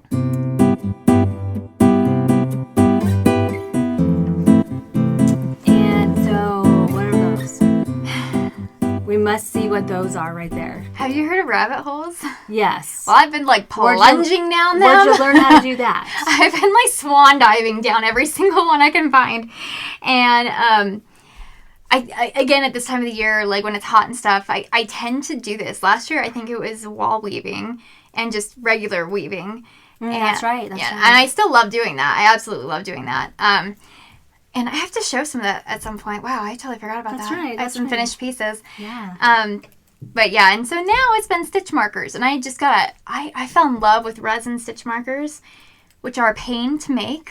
But I love them so much. Mainly because I have to wear this giant mask thing. But they're so pretty. Oh my gosh, they're gorgeous. I've gone through so many like different styles of like, oh, I like this. And I finally found like my favorite thing to make, and it's my fairy stitch markers. Are those ones you just showed me earlier? Yeah. Why don't we start showing those? Okay. So these are my fairy houses stitch markers. Let me see. I love them. I'm slightly obsessed. So I got, I hope the glare doesn't ruin them. I got these cute little mushrooms. Real mushrooms. Real mushrooms imported from Austria. Just off like an Etsy shop. Little miniatures. They're tiny. So I'm like, they're like little fairy houses. And so I've been doing stitch markers with these. So each set comes with 4. And I've been trying to do them like different themes. So these two sets are a little bit more similar. I love them. And some of them like have the mushrooms like popping out of the resin, like this one on the side over here. And they seriously are my favorite things to make. They're pure magic. They are gorgeous. Like, they're really pretty. And these ones they're are lightweight. Oh my god, they're lighter than a lot of polymer clay ones. Right, they're super lightweight. They are so light, but this one I thought you might like. I love that with the white in the background. And these have little fake leaves at the bottom of each of them too. I'm so blind. These are like my fairy leaf piles. Like I love that. This one might be my favorite right now. So yeah. I picture a Halloween one with a... Oh, I'm working on stuff. Don't you worry. So the black raven in it. Yeah, I have raven skulls actually. I could probably add those together. So these are my resin raven skulls. Is that what those are? Yeah. They remind me of the masks they used to wear back in the day, the doctor masks. It's very similar to those. Oh my gosh, those are so creepy. I absolutely love these. These add just a little bit of like weirdness. I do like them. They're just that creep factor. Yeah, no, total creep factor. And I actually just I haven't released these ones yet. So those are all online. But these ones I haven't released yet. These are my Bone Witch. Oh my gosh, wait. Cameo Charms. I love that. I love cameos. I used to have a couple cameo earrings back when I was little. Yeah. They were so Yeah, pretty. I actually went to a bunch of... So I've been casting them. I've been making my own molds for a lot of these. Do cameo cats, please. Mom, I'm waiting for it to come in. I already have You it. do? I want to do like witch familiar ones. So it's a little kitty cat. Is there anything you could make that Vaughn would like out of that? Like what? Like I could make cuffs. He wouldn't wear cuffs. I was gonna say because I forgot them, but I made Make him a magnet. I made you cat buttons for a sweater. Make him a button. Because I've been making buttons. I've been making buttons too. I love that, but just make him a magnet. I could totally make him a magnet. He would love a little cat. I'll make him. I can make him a magnet. Oh my gosh. Okay. So yeah, these are my Bone Witch Cameo Charms that haven't been to the shop yet. I have a bunch made, but I get really excited with resin. I have a bunch of molds that are like the same actual mold, and because I've been making my own molds for a lot of these, and so I've been going to thrift stores and antique shops and finding charms and stuff and casting them in silicone, and then waiting for them to cure, and then being able to do resin with them. And so that's been fun. But you can only do like one at a time per one. But it takes like 10 minutes for it to finish curing, depending on how deep it is. And so I'm just sitting there like waiting, and I'm like, I'm going to mix more colors. And so I have to take pictures of like 80 of them because I don't have like mass quantities of one color. So they're all different. Nice. But I started doing more of them that are the same, so it'll be a lot easier. And that's the same thing that happened with my dragon skulls. Can you make like a tray and press? Yes, I'm doing that now. Okay. Like that's something I'm working on. So these are my dragon skull charms. Is that the one you just showed me? So these ones are also... Oh, those are my little dragons. Those are cute. I love them so much. I don't have them online right now, but I will by the time this goes up because I need to just do inventory still from our show. I do too. These. I have stitch markers I've made too. I haven't taken pictures or anything of them. Yeah, these are my last ones because I don't know which ones I actually sold at the show. And so I have to do an inventory and just keep those pictures live. And then I made a bunch for the show that I never took photos of. So that's that one. So those are like my creepy ones. I like them. That are the resin. And then I made like super fun ones that are teddy bears. They're little gummy bears. And I let you choose a few before. Yes. These are so fun. I really love these. Those are cute. These have been a blast to make. And then just my Sugar Rush ones that just have a bunch of like fun sprinkles and stuff in them and little candies. I love these. I have these in a couple different colors. Those are fun. Oh, I didn't even bring my koi fish ones. No, those are cute. Those are cute. You guys will have to check those out. And then I've been having fun with like knitting jewelry.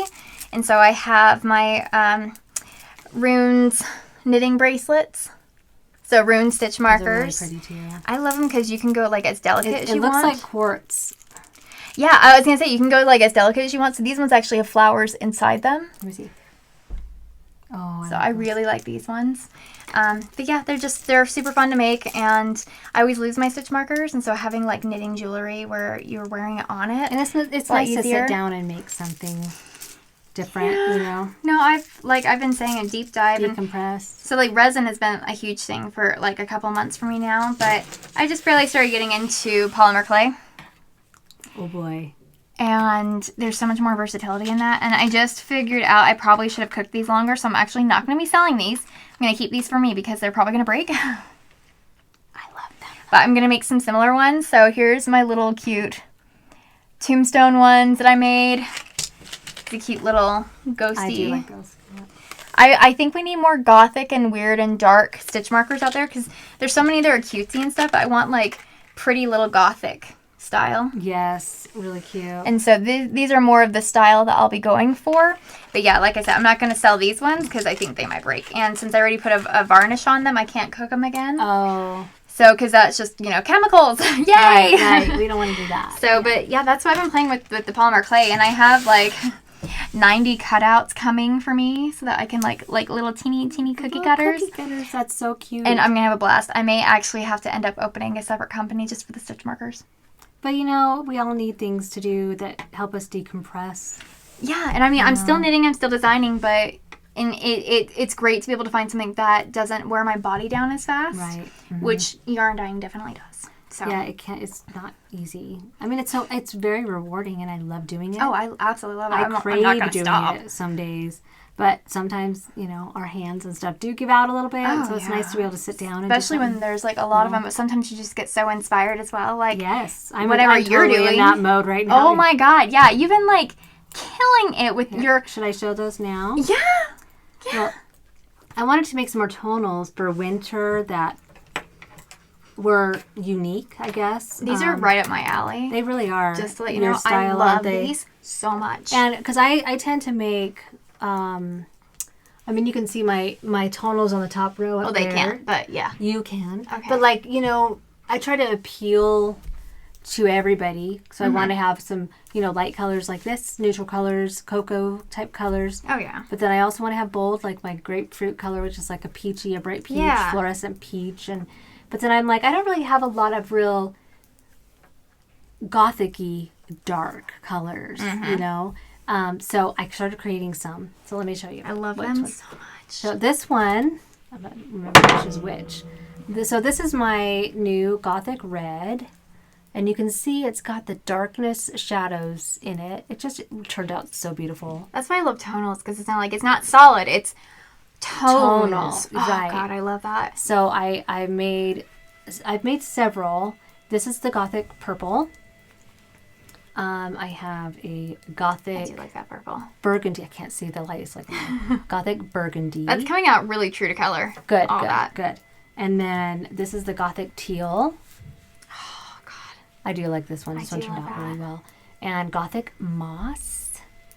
This is that one I was telling you about. That's a knittable color. That's one I was telling you about that everybody, I was like, is this ugly, you guys? And everybody liked it. So no, that's gorgeous. The Gothic Moss. And then I don't have a single skein of Gothic Blue. The Monster.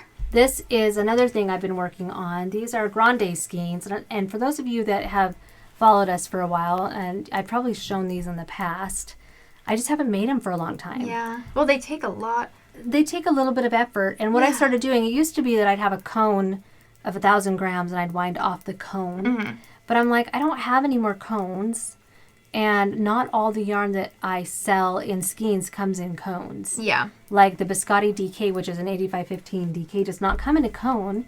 So I'm like, well, I wonder if people would care if I just wound the yarn and tied them together as I wound them for 3 or 4 skeins, then dyed them in one giant skein. Mm-hmm. And everybody was like, do it. So I did. Yeah. So like I believe this is a 400 or 500 gram in the Gothic Blue, which is awesome.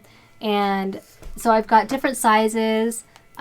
This is the Gothic Burgundy. I think this one's a 400 gram. It's so great to not have to like go through and alternate skeins. Well, and that's what people wonder, well, what's the advantage? It really is, that's why we have to rotate skeins, because even if they're made in the same pot, you'll still get a break right? And the pooling sometimes, and you'll be able to tell sometimes if you knit with one skein and then switch to the second skein. Yeah. So you'll want to rotate so it's more even. But with a grande skein, it's one big skein, so it's all pretty even. It takes the yarn evenly across it, which is great. So the other day I was winding and I was watching a show on Netflix, I think, while I was winding, getting ready to dye some, and I accidentally wound a 600-gram giant skein because I'm like, oh crap, I did too many, but I've only made one, and it sold right away. Like, I listed so it. Big. This is a 600 gram, so I'm going to try to make more of these. Head. So this is how big it is.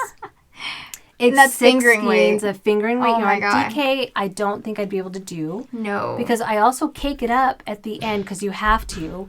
Because there's no way in hell any of you would want to try to cake up a 600 or 500, even a 400-gram skein. That just sounds awful. I mean, most winders will only knit up to 400, and that's tricky. But with the DK, what happens as the ball or the cake gets bigger, the DK starts to try to slip off. Yes. And so I've been able to do the 400 gram, but it gives me the most trouble. Or a 500, I'm sorry. I can do up to a 500, but the 500 gives me the most trouble. And so a 600, I just don't think I could do. Yeah. I just don't. But the fingering weight runs pretty well. It kind of hangs in there. It's tighter. Yeah. And I did do some colors. The same. I did all these Gothic ones, but I also did. Pretty. I did this butternut gold. And I've been getting suggestions from people on other colors to try. So I think love that you're getting that, though, that you're asking for that. So I'm going to try to do a Gothic orange. I'm not sure how it's going to turn out, but we're going to try it. I mean, it'll be fun. Oh, and the most popular color, believe it or not, I was surprised at this. I'm not. Everyone always wants a really good green. Well, I didn't know this was considered a really good green. It's gorgeous. Because it's a Gothic-y, it's got like hues of darkness in it. That jewel tone. That would be such a good name of a yarn. Hues of Darkness. Oh my God. I'm going to start another yarn company.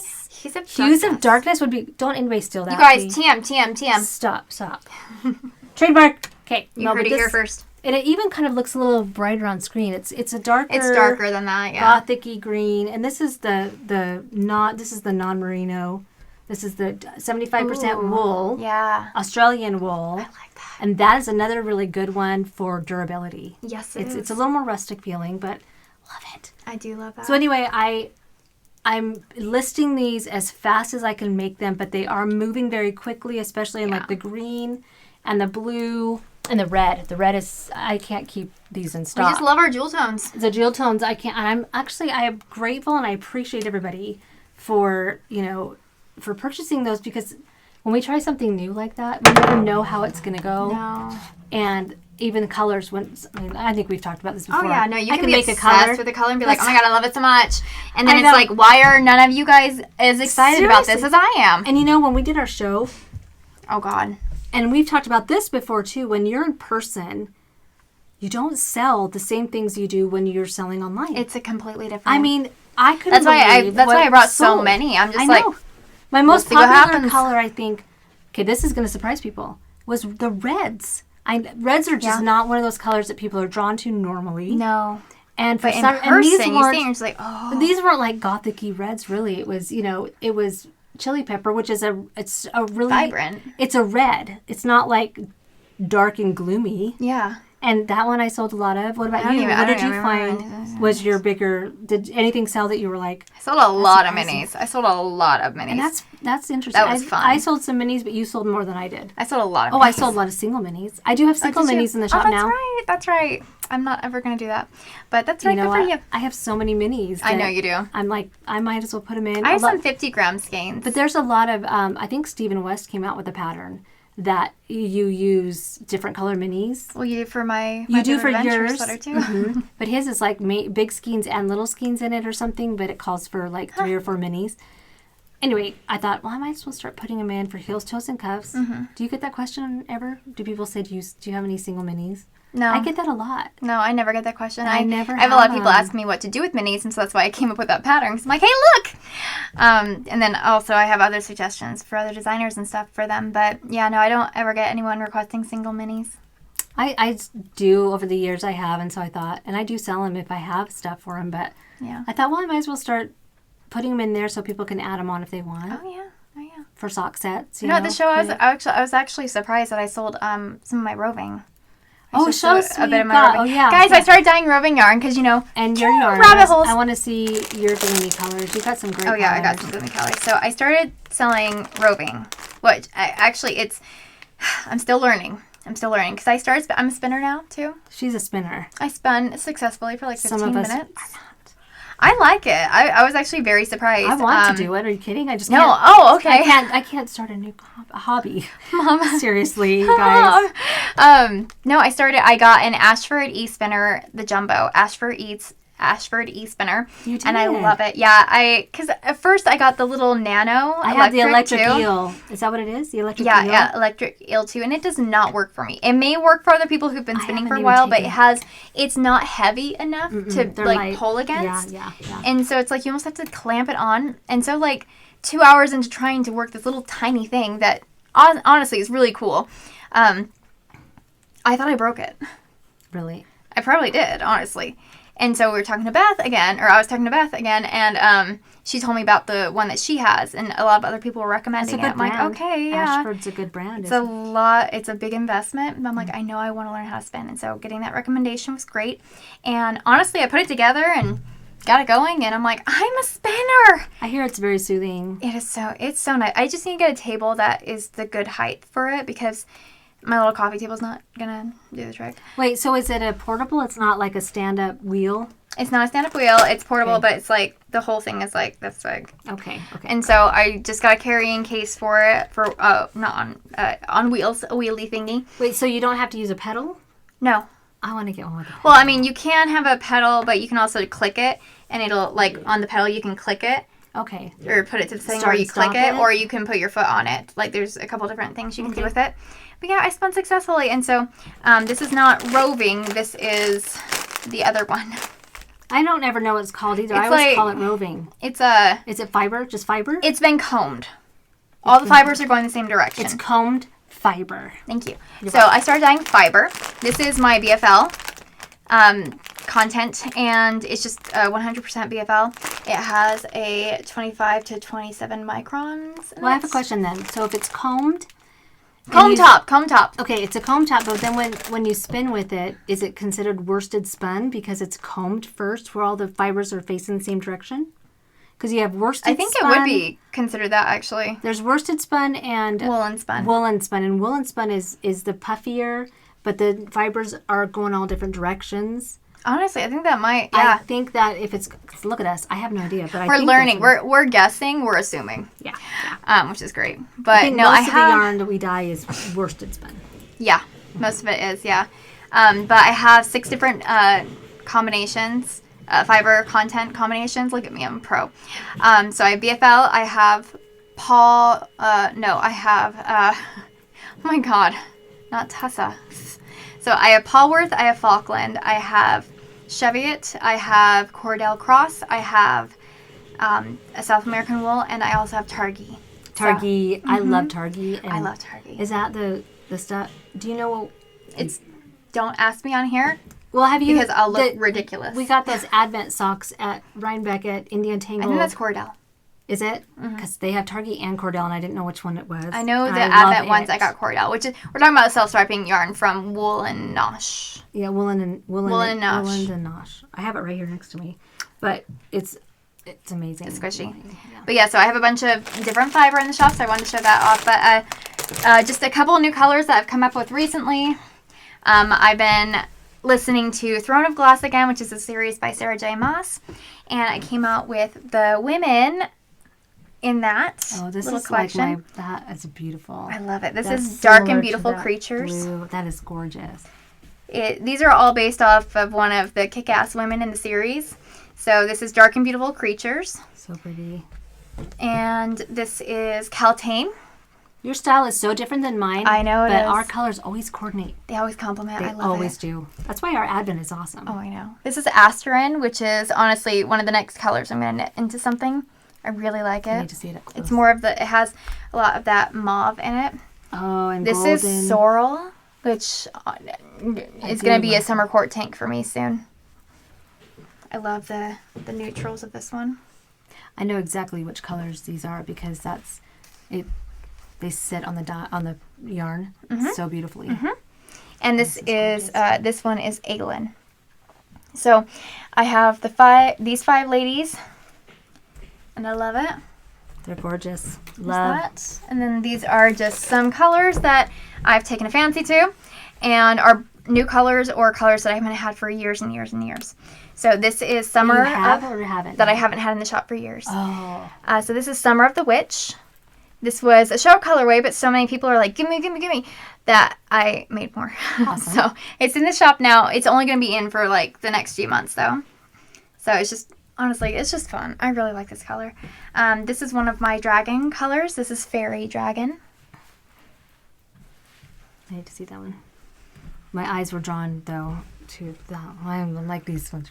Oh, okay. Thank you. So gorgeous. This is a Crescent City colorway. This is Through Love, All is Possible. Which I almost made my booty shorts out of this because it's super cute. And this one is... That's so pretty. This is actually one of my sock sets I did last year for like halfway to haunts. And this is The Ghosts Are Dancing. So pretty with that pop of the like a minty aqua color in it. It's beautiful. It ends up being like very vintagey, and then you have that green in there, and I love it. This is one of my new favorite tonals. This is Foundling, and it's a fairy reference. I swear I'm legally blind. I am. I swear. And this one hasn't been in the shop for years and years and years, but I'm getting, if you guys have seen it, I'm getting more drawn to the purples right now. And this is Harpy Havoc. Plummy purples. Uh-huh. I like it. And this was one of my mythological collection that I put out years ago. And I honestly forgot about it. And then I was going through my dye books, because I have many of the notebooks that are just covered in dye. And I saw this. I'm like, oh, yeah. And I'm listening to a mythological podcast. That's awesome that you're going back through your... I need to do that. I love revamping old colorways. I need to go back through mine. I need to rewrite. I have mine on little 3x5 cards. I need to rewrite a bunch of them because they have dye splattered. Oh, yeah. My notebooks are like... But there's hundreds of colors. Oh, my God. There's so many. And for the first time ever, my last advent that I just sent out that people are opening right now, which was my Gothic ponies, the Gothic... I wrote down all the... I've never done that. I wrote down all... I've done that for my summer fade colors. Because I take from them and alter a little bit sometimes, and then I'll produce a colorway out of it. Because why shouldn't we? I mean, I know, right? That is a great way to experiment, and we could come up, bring them out sometime. Anyway. But no, I've been... I know I'm going to be dyeing up a bunch more like mythological things. I just came out yesterday with my 50-gram skein sets, which are 3 skeins of 50 grams. And they're in Greek mythology, 3 is a big number for them. So you have like the 3 main bro gods. That's cool. Zeus, Poseidon, and Hades. But then you also, in the women, you get sets of 3 as well. And so like the... Andromeda the women? Which ones are your Andromeda, I believe, is a primordial god, or she's a Titan. I love you. I see. I'm sorry. I'm pretty legit here. So what would be the female ones that you... Well, the female ones, I have actually a Greek goddess yarn club we're on our 4th month right now. And so I've done Hera. Aklis is this color, and she's the goddess of misery and poison. Is that your shorts? Uh-huh. Mm-hmm. And I like honestly, it. I love it. It's so pretty. Hera is my next favorite one, but Hera's the worst goddess of all of them. It coordinates with that. Like brioche would be pretty. I also like these 2 together. If you were to do brioche. Here, look. I was going to say, I do love that, but I love the sagey color. I'm here for the sage. Yeah, just a touch of saginess. But I've done Aphrodite. I've done Hecate. I'm going to do Circe. There's tons of goddesses, but I've been trying to do some of the lesser known ones. So I'm going to do Echo, which isn't a Greek goddess technically, but she's like an echo. She was the woman who was in love with Narcissus. Okay. And so he fell in love with his reflection, and she was already cursed by Hera, because Hera's the absolute worst, and she just loves to make women suffer. And that's where the term narcissism comes from. And that's where narcissist comes from. And I think it's misunderstood, though. Because from that, looking at your reflection, falling in love with yourself, gives people... Well, that's where the root of the word came from, but the meaning behind it's different. Right. I believe it's different. from what I know. Well, I mean, there's also varying degrees of it, and that's the most, like, concentrated. And if you think about it, I mean, it can, I guess, translate that way, but it's such a great word. Oh, yeah. I think it's overused. Yeah. But it's very telling. Yeah, it really is. It's a very telling term, and as of course, psychology. I know. I'm like, this is fascinating. And I think that's why mythology speaks to me so much, especially Greek mythology, even though it wasn't the original mythology out there. It was the second. And it did come up with a lot of its own people, gods, and constructs and stuff. And I think it's fascinating. But so we're on our 4th month right now, and we have, we're doing Athena. We're doing Gaia, which technically is a Titan, but whatever. We won't be mad at you for that. Okay. Just making sure. We are doing Hebe, which... Like Hebe-Jeebe? Oh, it's so sad. Her job is so sad. What is it? She is a cup holder. She holds cups? She is the cup bearer to Zeus. That is sad. And very, yeah. Chauvinistic. Technically, though, she's also the goddess of, like, youth. Okay. But that was a secondary thing, and her main job is just, like, holding a cup, because apparently tables weren't a thing. But we're doing Hebe. But what's the story behind it? Why is she doing that? Did she get punished? She responded to the job opening. Really? I have no idea. Like, they did that back then? That's weird. No, it's just like, women could apply for jobs. Because you would think that's kind of a lesser job, and so if someone has that, you would think they were punished. You know what's sad? She's not even the only cupbearer. That's really And she gets replaced later by a dude that Zeus thinks is hotter. Really? I didn't know that those all the which ways. I just don't know these stories very well. Oh, they're fun. They're so fun. Awesome. I seriously love Greek mythology, but things come in threes, and so I'm doing the 3 fates. I'm doing the 3 furies, which are really cool because it's one of the furies' names is Megara, but there are 2 Megaras in Greek mythology, and it's not that one, you guys. This one looks like a she-devil, demon batwing thing. Really? A what? Demon batwing thing. Got it.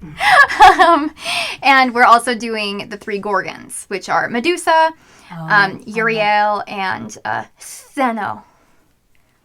I don't know. I love that name. How do you spell it? Stheno. Stheno. It's Stheno. It literally is Stheno. I've also looked up how to say all these names. That reminds me of that meme that I love so much. Of what? The dog. You know the dog with the long nose? Nostril? No, what's it called? His muzzle? Yeah. And he has the teeth that are like this. And it says, I went to Starbucks, told him my name was Steven with a PH. And then the dog is like, Steven.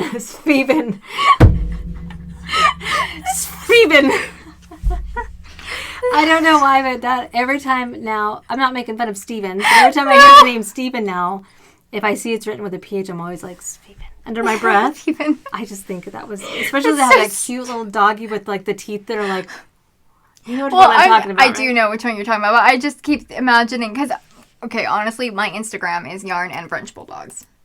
Yes, it is. That's all that comes up for me now. Yeah. And so because me and Eric make voices for our dogs, like they each have their own like way of speaking accent when we're making fun of them. And I do the same thing. Yeah, okay. And so with Lulu, it's a lot like, oh, I speak. I don't want to go in there. I don't want to go in there. And then Odin, something is more like, God, it's a lot of that. He would say Theno. Oh my God, Theno. You make them sound like they're like millennial, high schoolers with their cell phones. I don't want to go in there. Oh my God. No, I do a little in the back. I can't even think like. I honestly can't even think of what I say to my dogs. But if you ever catch me talking to Odin in the car on my Instagram stories, you'll hear me like slip up and start talking to him like that. So you talk to him in that voice? Oh yeah. I always make voices for him. Like if. Oh yeah, no. When he's like getting mad at Eric, I also do that too. And he's like, I don't want to go anywhere. Right. This is my spot. On spot. And you're like, do you want to hear Murphy's voice? No, I do? I want to go sleep. I want to go sleep now. That's what I do for Odin. Do you want to hear Murphy's voice? Yeah. Like if Vaughna's like, Murphy, why are you doing that? I'm like, Vaughn, because I want to. Vaughn, because I want to. I get really low and I'll be like, because you're an asshole, Vaughn. Well, with Jasper, it was like, oh yeah, bro. Not anymore, obviously. Are we the but only ones that do that? I don't know. Maybe it's genetic, and maybe you ruined me. Animals do that to us. But so yeah, yarn. that's what I'm doing. Steno. Okay. Anyway, that's all the colors I think that we have. Is that? Oh, no, that's not all the colors we have. Well, but that we brought. We're not going to do that to you guys. Do we have any other things? Things coming. Oh, I forgot my sweater. My tank top name is Kappa for another creature. Cool. They're the ones with the bull heads with the water in them, which nobody's going to know what that means. Your names are so creative. Mine are like Gothic Blue. Gothic red. Gothic red. Gothic no, green. Honestly, like, that's like 15% of any colorway. Like, that's how much time I have to spend on, like, coming up with names. They are It's so hard. nice that I don't have to do that. But, like, the gold didn't look like Gothic, so I'm just like, butternut. Oh, and I have oatmeal. I like it. I mean, it just means that fall is in your heart. Autumn is really in your soul. And I'm gonna do an orange one today. I've already been starting today for autumn. I like autumn, you guys. I mean, I'd say I have a problem, but it just sounds like the best solution. Yeah, we're both, I think, autumn people. Like, I have a pumpkin spice air freshener in my studio. And when it runs out, it affects me. So I refill it. And I'm like, oh, I love it. And that one and like an apple cinnamon. I was going to say, I have the apple cinnamon in my car. Because Vaughn doesn't like the pumpkin ones, so Eric doesn't either. So I put him in the bathroom with me when I have my bubble bath. JD, what is it with guys? They don't like the pumpkin spice. I think it's just our guys. Maybe it's just our guys. Eric also doesn't like Ugg boots. And so it'd be like, you and your pumpkin spice and your Ugg boots. I'm like, okay. I have fake Uggs. I just have my common I just never wanted to. I feel like much. They were a lot. I bought you Ugg boots. No, you bought me bear claws. Oh yeah, those were good. Bear claws. I like bear those paws. better. Those are better. Whichever. Yeah, I like bear claws are great too. I like to eat bear claws, but bear paws, yeah, those are good. But I think we're going off a lot. Okay, well, I think that's all we have this time, and yeah, we're gonna be back.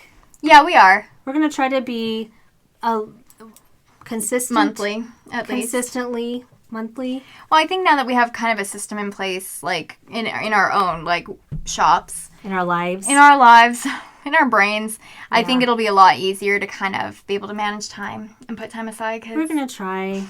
Because I don't know about you guys, you know, there's days that I need interaction with people that I know their faces. Yeah. You know, like... It's comforting. And honestly, with Instagram's algorithm, can we just talk about that for a second? We don't like it. But other than that, that's all we're going to talk about. Figure that out. I mean, we've figured out some things, but I feel like they're pushing I'm everybody. sorry, I'm not a monkey and I don't want to perform for you, Instagram. I want to put my content on there that I love putting on there and be dorky with my dogs, but also show off my yarn without having to...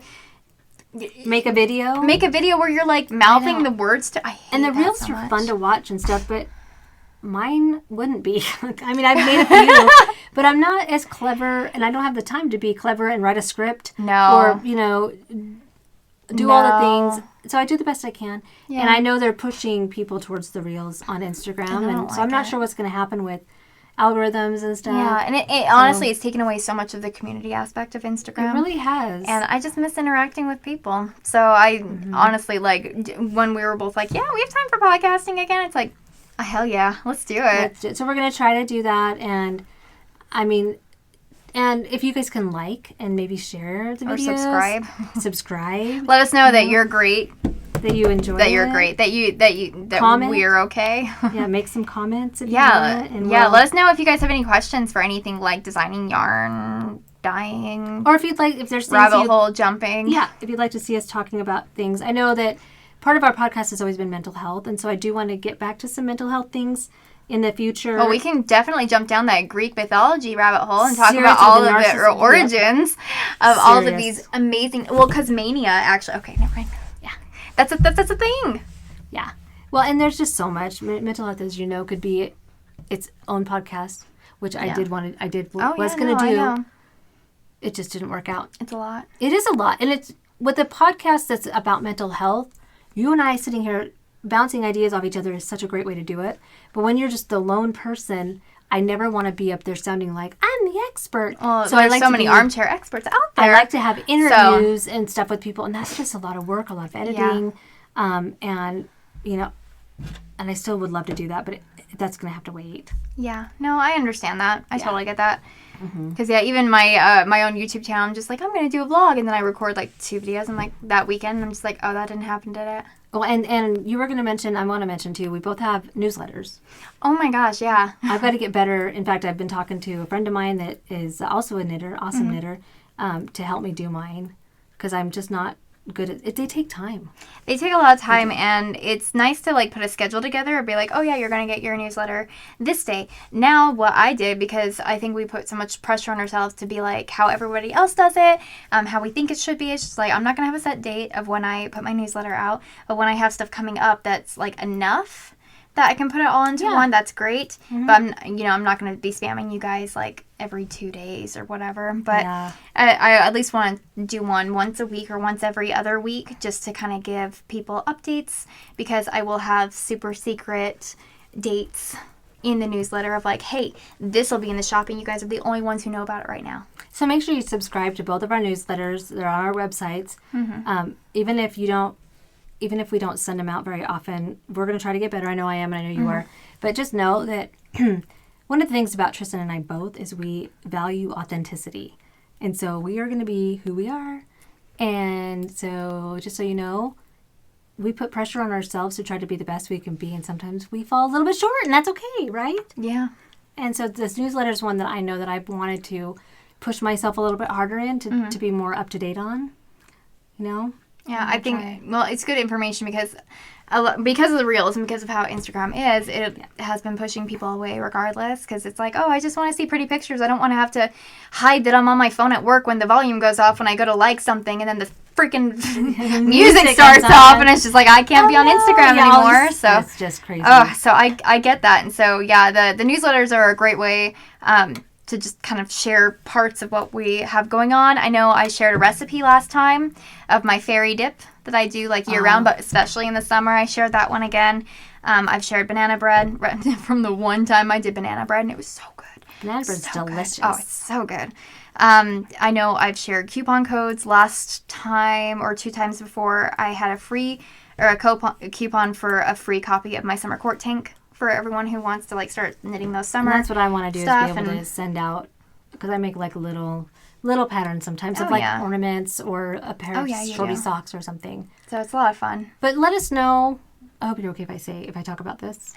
If not, we'll. I'm what are you talking about? Well, if there some of you will get the notification for this video, and thank you for being subscribers that may not be on Instagram right now. Oh yeah. I've noticed that a lot of people have left Instagram, and I would love to hear from you to let us know what kind of content you're missing. Because I think it's different for everybody. Yeah, and I think it's kind of interesting because I feel knitting podcasts that kind of fluctuate. When we started, that's when everybody started podcasting. There's so many people. And maybe it's just because I'm not looking as much right now. But I know there are a few podcasts that have popped up here and there that I'm oh yeah, I like watching this. I really like watching this. I like to find new ones, but it's hard. It's really hard. And the one, there are some that I used to love and I don't love anymore for various reasons. And once I find that I just totally energize me, that I absolutely love the vibe, the people, or and the people person. We know. There's people we know that, But I know for me and you, things have gotten busy over the past 2 years, and I think that's just how it's been happening all over the place. So it's great to come back and chat and hang out a bit, and let us know if you guys what kind of content you're looking for in any kind of podcast, because we'd love to see if there's anything we want to do differently. And we want to be a place you can come for positivity. Always. And authenticity. Always. Seriously. Yeah. So, anyway, I think we're done. I think I need to go make more charms. I know, huh? I'm sitting at the edge of my seat. I'm I got a pumpkin cut out. Look, I've made ribbing on a new sock. Dude, you're fast. I sound like a kindergartner. Look what I made. Look what I got some socks. Mom, I made a sock. I do love this. I do like that Dijon. I love ribbing. Okay. Well, you guys are the best. Thank you, and hopefully we'll be back within a month. Yeah. Depending on our schedules. Yeah, hopefully we'll see you guys way soon. And have a wonderful day. Okay. Thanks. Bye.